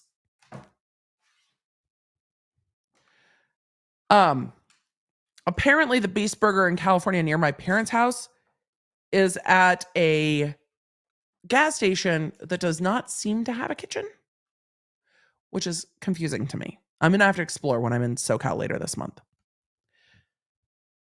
As for a sixth cause of action, tortious interference with prospective business advantage. No one will work with us now. Mr. Beast never named you, but okay. Plaintiffs had a reasonable expectation of ongoing and additional contract relationships with the third parties and evidence, or the third parties and others as evidenced by the letter agreement. We were going to expand Oh no, I'm not going to eat it, Dominic. No, don't. I'm not going to eat it. I'm just going to look at where it's being, sent out from, I guess, where it's being prepared. As a result, oh yes, please tell me what happened. As a result of the interference by Donaldson, whose conduct was for the purpose of harming plaintiffs, plaintiffs have lost out on continued relationships and future business opportunities. How? The interference was willful. The thing they're going to also have to prove is some of the alter ego stuff as well. I think they pleaded enough to get past motion to dismiss, but I don't think they're all the way there yet. Seventh cause of action, declaratory judgment. What would you like the court to declare? They requested declaratory judgment. This is instead of at the end of a civil suit, like you get money. This is the court saying, you do this, you do that. It's directing action. I do declare.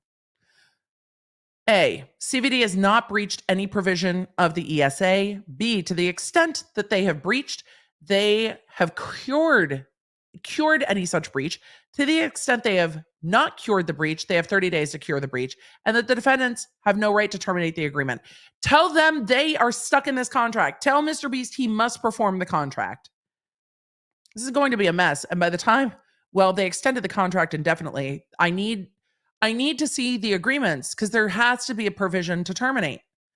You don't just sign an agreement indefinitely, and I will be shocked if he signs an agreement indefinitely with no escape clause.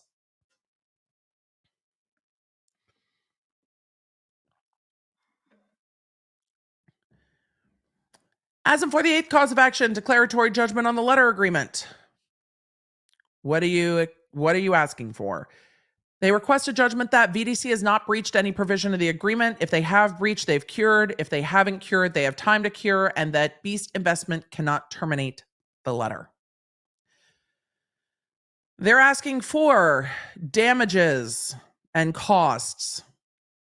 Damages in the amount to be determined at trial. So even though they said the damages were in the 9 figures, they have not proven that in any way or said how they've been harmed. I'm sure business is going down. I just, again, I need a poll. Burger, let's see, Beast, Burger, business.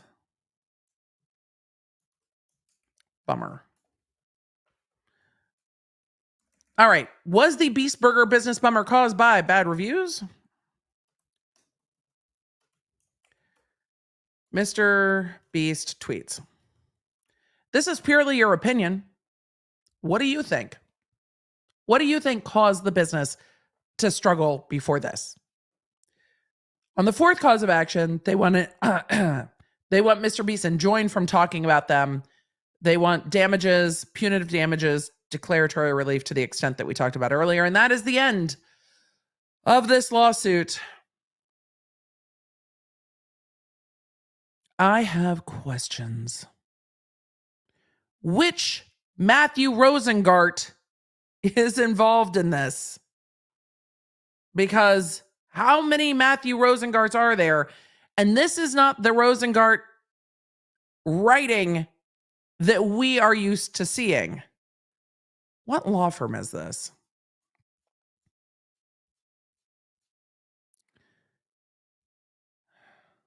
Greenberg Toric. That's a surprise. I didn't even look. That's a surprise to me that there is no way that Rosengart, Rosengart, we've seen your writing in the Britney Spears case. How in the fuck is your name on this right now? Yep. Greenberg Torig's Matthew Rosengart, same attorney for Britney Spears. Sir, I don't know who Richard and Noah are, but sir, this is not how we normally see things written from you. This is a bit more, but yes, Greenberg is the law firm for VDC. I'm surprised. I should have looked. I didn't even catch it until we got to the end. that this was the same law firm. The New York, it looks like mostly the New York office of this law firm. Y'all, I want to see if you want to be Rosengart on this, but I think the New York attorneys wrote this. I don't know why Rosengart's name is attached to this. But here's what you're going to learn in law. Sometimes the lawyers that we like and cover in civil suits are on the side we agree with, and sometimes they're not. And this might be a they're not. Two things can be true at once. I don't see it the way that they see it in this. They were absolutely silent as to whether or not Jimmy's been paid at all. Absolutely silent to it. Anyway, that's funny. Can Rosengart write the next one so it's easier to read, please? I love it when we see the same law firms come up time and time again. Mr. Beast, go hire Weingarten just to frustrate matters. No, it would end up costing Mr. Beast's business way too much. That's funny. Simply Bell said, my local BeastBurger is in a bowling alley. I mean, I guess some bowling alleys have pretty good food. I guess it would just depend. So, all right. Let's get to questions. Okay, this is an anime plot twist. And it's Brittany's lawyer, which is funny. All right. Let's take a breath. Let's get to, oh my God, how have I been talking for three hours? I don't think Rosengart wrote this. Rosengart's team does a great job. This is wanting to be sassy like Rosengart. This is trying too hard in this lawsuit.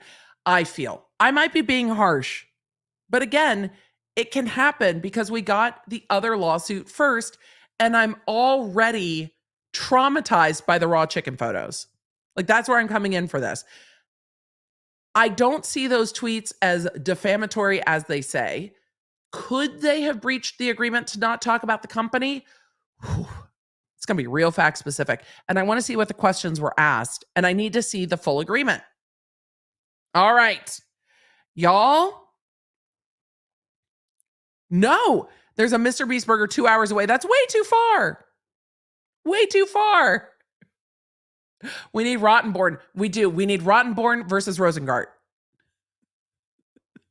Look, Rottenborn had the best legally sound argument on all of Team Herd. I liked Rottenborn's strategy from his opening. I just don't think anybody listened to him. He annoyed me at times, but I think he had a solid legal strategy. All right, y'all. I've got questions. You've got questions. We've got questions. And I have new tech arriving today, or it's supposed to be arriving today, and I'm trying not to be distracted. But I have new tech arriving today. Oh, it says it was delivered.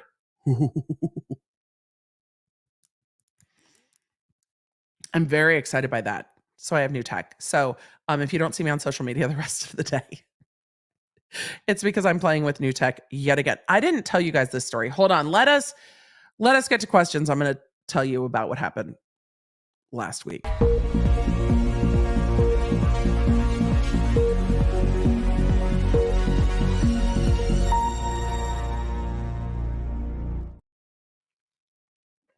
You'll know I'm very ADHD. Unboxing. I don't know if I have it. It's just a computer. So, new computer is incoming, and I wanted to change my desk monitor setup a little bit. I have been looking for a more curved display and something that I can bring just a little closer to my face. A, to acknowledge that I want to be able to read comments without being like that. And just to change the shift and setup.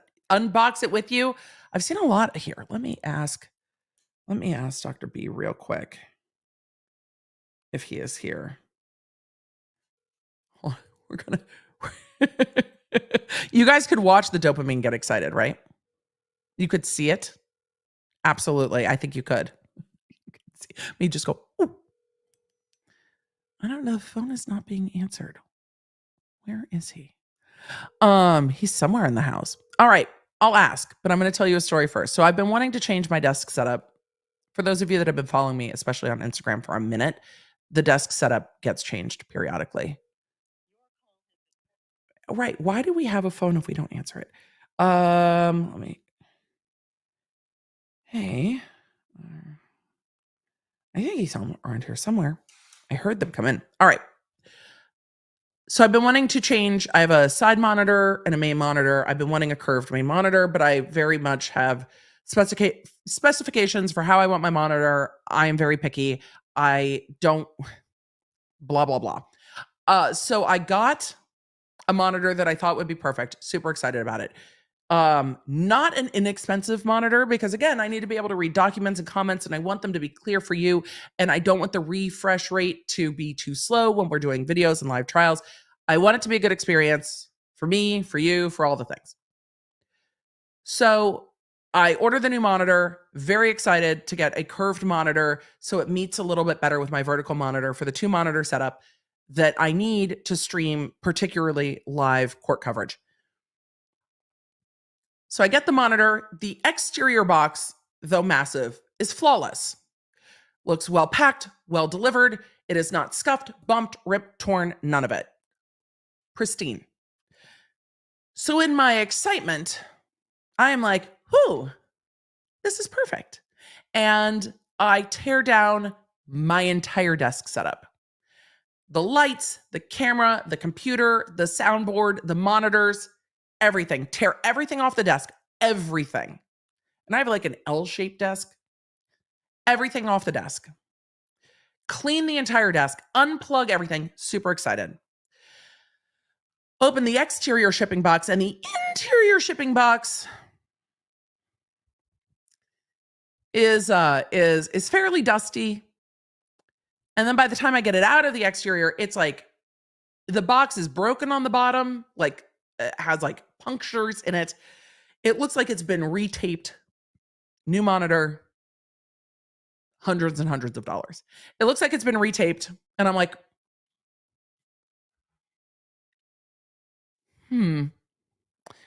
sus. But I've already taken apart my entire desk. So we're going to see if this monitor works. So I open up the interior box. It is sus. And the foam bits that cover a monitor are kind of crumbly, right? Normally when you unbox like a fresh monitor, that foam is like one solid chunk of foam. It is not, there are not bits. So I take the top piece of the foam off and the inside looks like it has been clawed by a small animal that was stuck inside the box. It is a disaster, which looks like somebody has tried to like reposition the monitor back into the box and has completely fucked up the interior side of the foam trying to put it back into the box. So I get the monitor stand out. Hey, there is new technology that is here. The law nerds were asking if I would unbox it. I just didn't know if you saw that package or brought it in. And if you did, if you could bring it to me. Were you talking to me? I was. I texted you and I called you. You assumed I had my phone on. I did assume you had either your phone or your Apple Watch that I can visually see that you are wearing. You didn't confirm. But you're here now. Is it on the front porch? I don't know. Something's here. Yes. Can you bring it to me? Thank you. And can you check the AC? Because it's hot AF in this office right now. And if it's set to like, if my home doesn't think I'm home, it might be hot. Anyway, so it is not a new, my new monitor is not a new monitor, but I've already torn down my whole desk. So I get the oddly placed stand out and it is broken. And at that point I was like, I have taken down my entire damn desk. I was so excited about this new monitor. So I am now on the hunt for another new monitor. But I was like, You know, the back door is open and you're letting all the hot air out. Am I? Hold on. I got to put these down here. That is heavier than I thought it would be. I'm going to leave this down here. All right, thank you. Is that? Yeah, I want you to not put our address on the interwebs. Appreciate you. Thanks. Certainly. I know the chat has seen your Apple Watch. Yes, but it's not connected to my phone at the moment. Why is your Apple Watch not connected to your phone at the moment? It's its central purpose in life. Okay. I have to make sure my address doesn't. There are those who have been determined to find it. We're going to make sure they cannot. So, monitor had to go back, which is always kind of frustrating because boxing up a monitor and getting it to drop it off is very frustrating. But those at my local UPS store are freaking amazing. And so they were great. And the monitor got returned, which is great. Oh my, this is larger than I thought it would be. You hope that's what she said. It has a handle. I was not prepared. Y'all, the end of stream buffering is here. I thought this would be the size of like the Mac Mini. This is not the size of a Mac Mini. Holy shit, it's heavy. Did you see how easy that box was to open? One pull. Hold on. Ugh. Who said it's a Mac Maxi? Leanne, you are absolutely right. All right, hold on. We have to pull it. It's going to fall.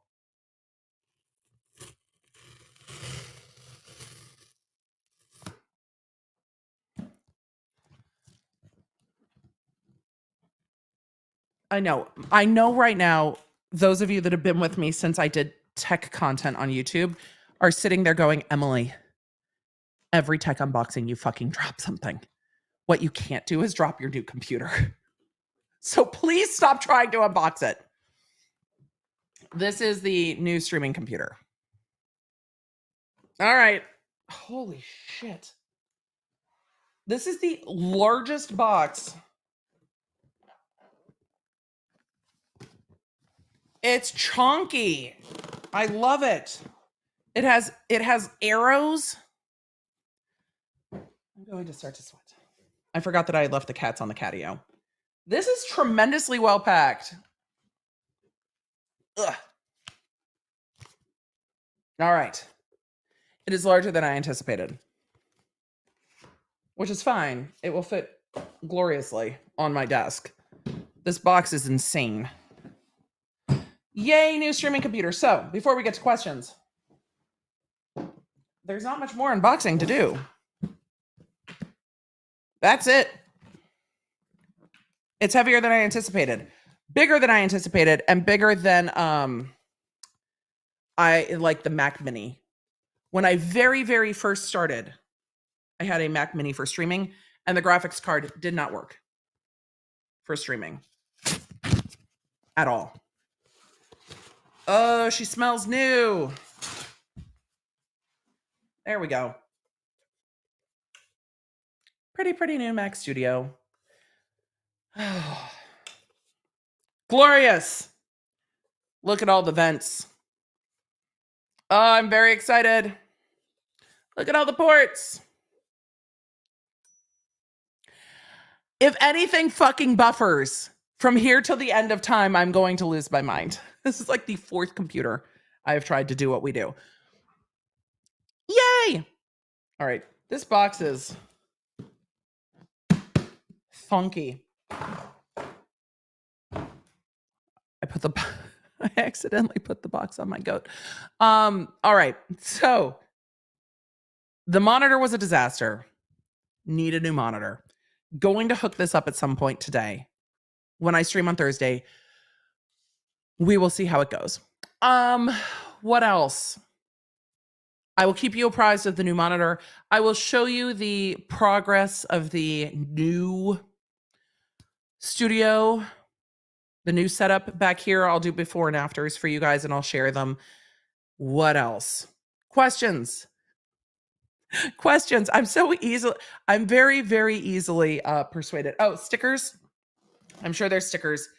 I don't know what color the stickers will be. I'm sure they're just the white stickers. Though at one point I did get a rose gold computer and I have rose gold Apple stickers somewhere and they are a prized possession and I fucking love them. I imagine these are just the standard Oh, it's not. Oh, it's big. Damn. Look at that. That is a much larger Apple sticker than I was anticipating. Well, okay, Apple. I was not anticipating that. Thanks for asking about the sticker. Look, the sticker is bigger than the Apple logo on the damn computer. I'm here for it. Look at that.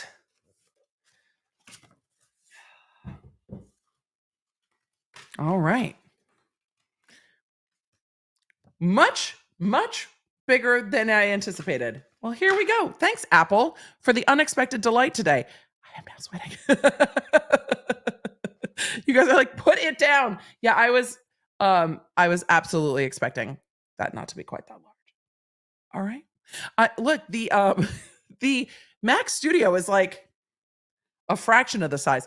Do I have a Mac Studio up there? My Mac Mini up there? I'll have to grab my Mac Mini and show you. So there are stickers. Yes. All Apple products have stickers.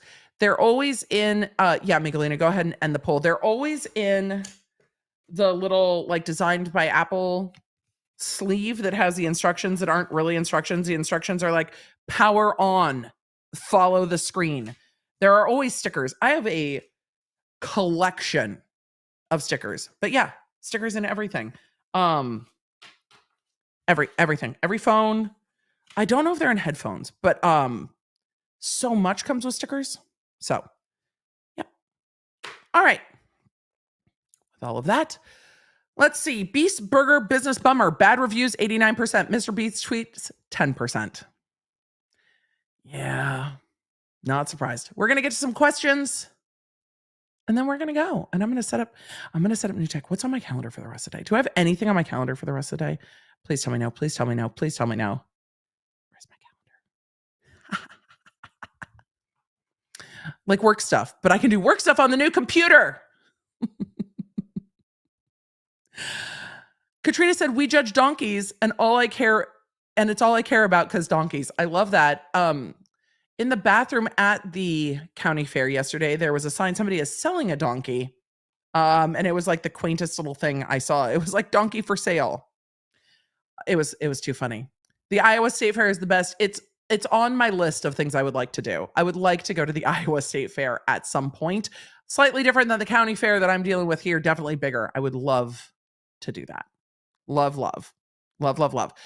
Z said, extra long stream on Thursday. I think we've had an extra long stream today, but Thursday we are doing all of the roundup cases, and maybe I'll put a poll or I'll put a Q&A up about what cases you're desperate for me to touch back in on. Tati's on the list. Britney Spears is on the list. There are a few more on the list that I am blanking at the moment. So yes, we are going to be doing a charcuterie of cases we haven't checked back in on in a minute. Hay is the official snack food of the reindeer games.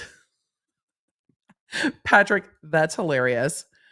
Fam would have died with hay. I would have been in heaven. I mean, the fevers are difficult. The hay fever. Sorry, not the fevers. The allergies are difficult. My brain just. I showed in county fairs for years, not just high school. I raised rabbits and did other food and textile classes. I love that. Yesterday, the steer show, I think, was only high school, which is why I mentioned it. But yes, all of the food stuff seemed to be everybody. Z, no, I get it. I love that we can get all the membership stuff up. I love it. Hello in Poland. It's our anniversary. It is our anniversary. Autumn, happy anniversary to us. We get huge bands. Limp Bizkit, 3 Days Grace. That's amazing. And that is right up my alley for band I love to see at the county fair. So we're going to pull these up as much as we can. It's good time to see everybody. Grandma's birthday was December 26th. We had to do them separate. I think you do. My grandma's birthday is also December 26th. Happy to be catching a stream. We combined a lot. Love you guys. Love you too.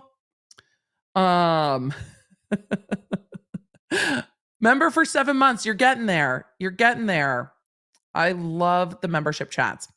I love the antique trailers at the Crawford, Kansas show. Can B2 get her own EDB emoji? I will ask. Well, I mean, not ask. I think we can. I think we can make a B2 emoji. I mean, we can do whatever we want. We're in charge here. So yes. Love to spend the day with you. Love having you guys here. We're ready for trial streaming now. The next court stream, I'm going to be traveling on the 18th. That's not fair. I'm going to have to find something else. We'll have to find another hearing to stream. And we have a members only. We have a members only tomorrow. So I will be posting and reminding everyone of the times for tomorrow's members only stream. But we might go over some of the DEP heard transcripts and sidebars and stuff like that, or go through some of the witness testimony that I did not go through. So I'm going to ask the members, because tomorrow is our members only live streams. Wait, what is taking the judge so long in the defamation case? Didn't he say he would rule in a week? He said he would rule quickly. I said I hoped for a week.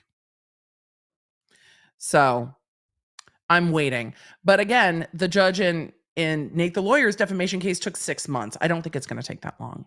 So very seasoned. Happy anniversary. I'm glad you guys are here. Arguing on the internet is like trying to argue with a head of lettuce. There's not a lot of nuance to it, and the misunderstandings abound. Some people enjoy it nonetheless. I proudly wear my Blocked by Boozy badge. I mean, like literally all of us here. All of us here. Z said the Tory Lane sentencing is today. It started yesterday. It is today. It's not streamed. So none of that is streamed. That is all just happening in court. With reporting, there are a few people reporting it in court, but that's all just happening in court. Holy crap. I didn't even see that Tears of the Kingdom switched the background. Yep. I also have a Master Sword hiding down there. I do. If Nate refiles, will they get another judge? Not necessarily. Can you ask EDB maybe to have an interview with Nate the Lawyer? I feel like members only would be amazing. Nate and I have not streamed together in a million years, so I would have to talk to him about it, but yeah, I'll ask him. Funny enough, you guys ask for a lot of interviews, and then when I do them, they perform worse than any of my other videos. So sometimes it's a balance, but I also want you guys to go watch Nate's video about it first. It sounds like somebody needs to make a site to monitor abusive accounts like Boozy's, a site that's like a Guardian, a Sentinel, maybe. Can you go on Twitter and give an opinion? I mean, I'm sure the judge wouldn't see it. It seems like the judge doesn't understand what Twitter does. Does it set a bad precedent? I mean, only in front of that judge. Nobody else is bound by that judge's opinion. It just shows you what that judge thinks. The speech professor brought up how there aren't enough online protections. Now we have VRSA cases cropping up, and there are no laws to protect anyone. I'm not sure what that is referencing, Carbonized Stardust, but online protections lagging behind everything else. Why is the first week of school at the beginning of August? Nobody consulted with me on the calendar. I don't know. It is in our state. And I don't know if it's because we take so many breaks throughout the year. I don't know if it's to accommodate for weather delays, but we do get out of school in May, which is really nice. I have friends whose kids have been in school for a few weeks because they started at the end of July and then they get out earlier. What if it was deleted before notice? This has got to be going to the notice to not delete your shit. If it's deleted before notice, it's different. Lori asked, why would Mark Garagos take this case? He's high profile. Suing in the industry can be high profile. His name is associated with it. He is not, it doesn't seem lead counsel on it. I actually have some thoughts about why Mark Garagos might be on this case. Most of the, because he's not traditionally an entertainment lawyer. A lot of entertainment lawyers, I imagine, have conflict. So if you are a traditional entertainment lawyer, you may have clients or multiple clients who have contracts with NBC Universal. And so you suing NBC Universal on behalf of another client could be a conflict with your currently existing clients.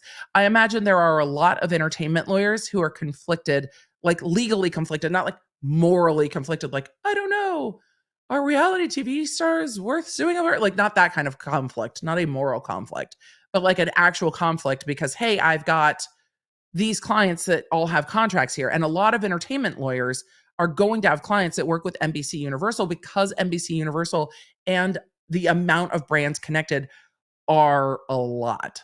So I think it would be hard to find an attorney that's willing to take on NBC Universal that can do so not at the detriment of other clients, who's willing to take on a high profile case in the media space.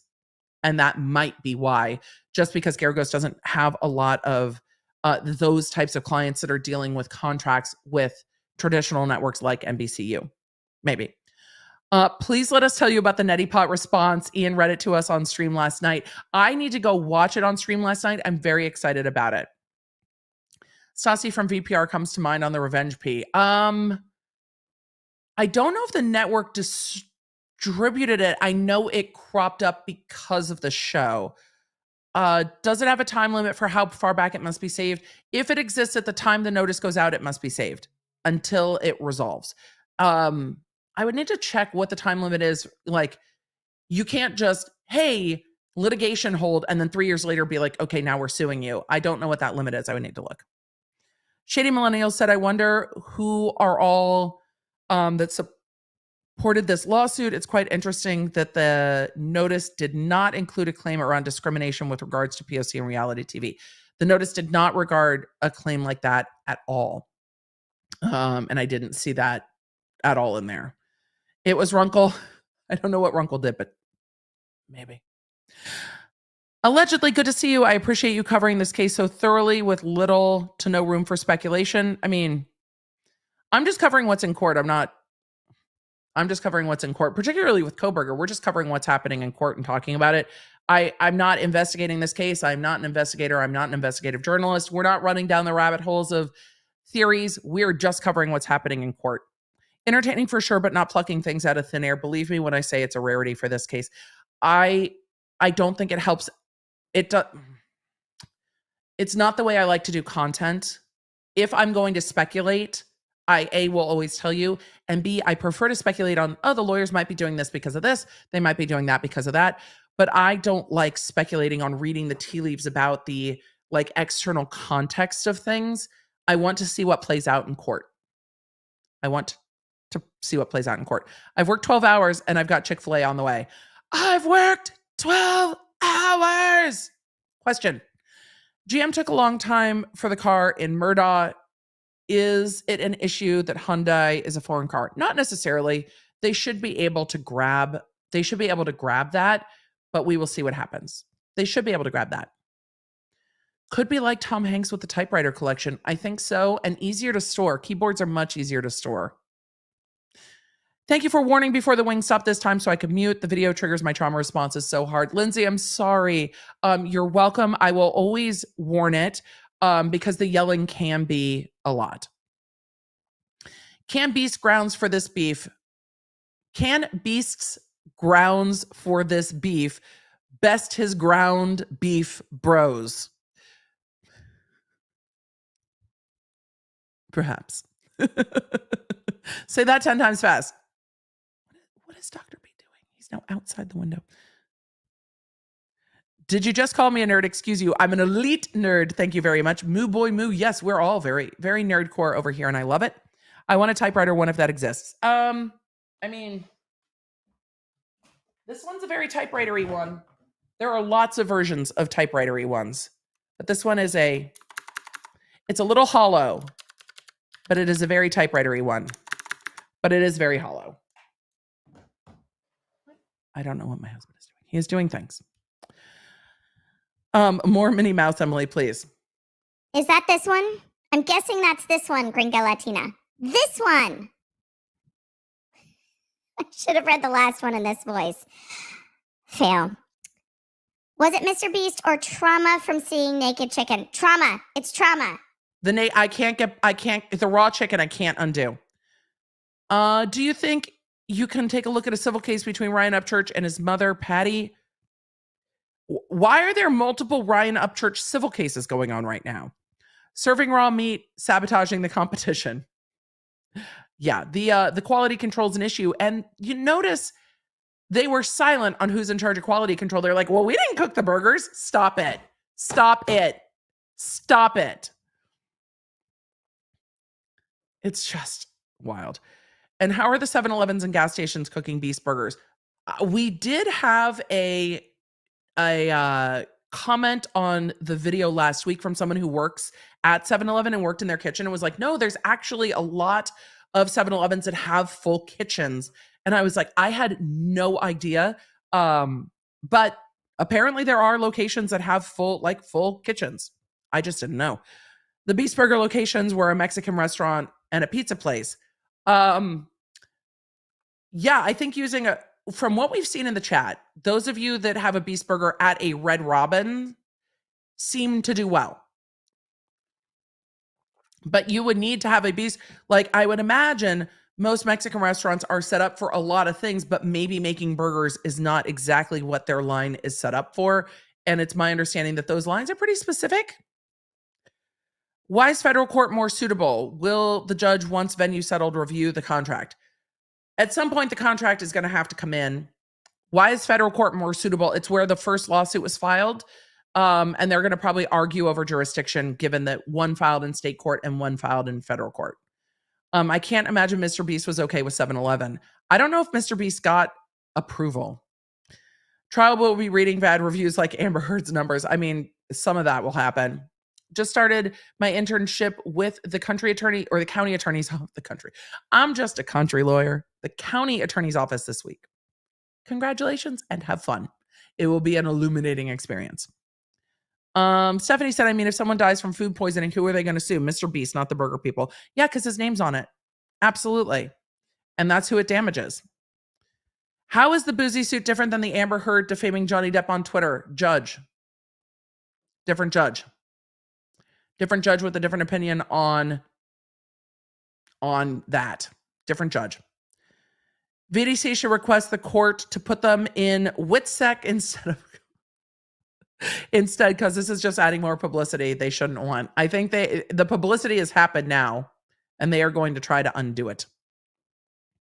Ashley Miller, congratulations. Noelle said, being that this lawsuit against Mr. Beast was filed after and not as a countersuit in a different venue, how does that get sorted? They're going to have to fight about it.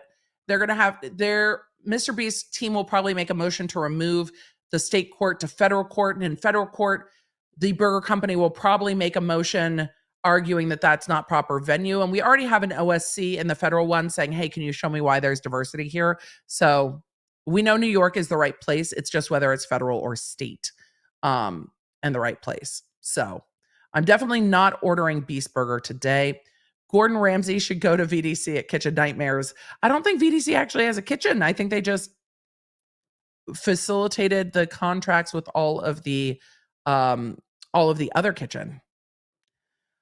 What happened with Boozy? I missed something early in the stream. We talked about NateTheLawyer's lawsuit. Just check DoorDash, and ours is run out of and on the border, so it might be good. Maybe. You should go check. Could it have also been JD wanting to prove loss of earnings too? I'm still getting my head around defamation. We'll talk about that later. So tomorrow, new podcast on site. I should have swooped.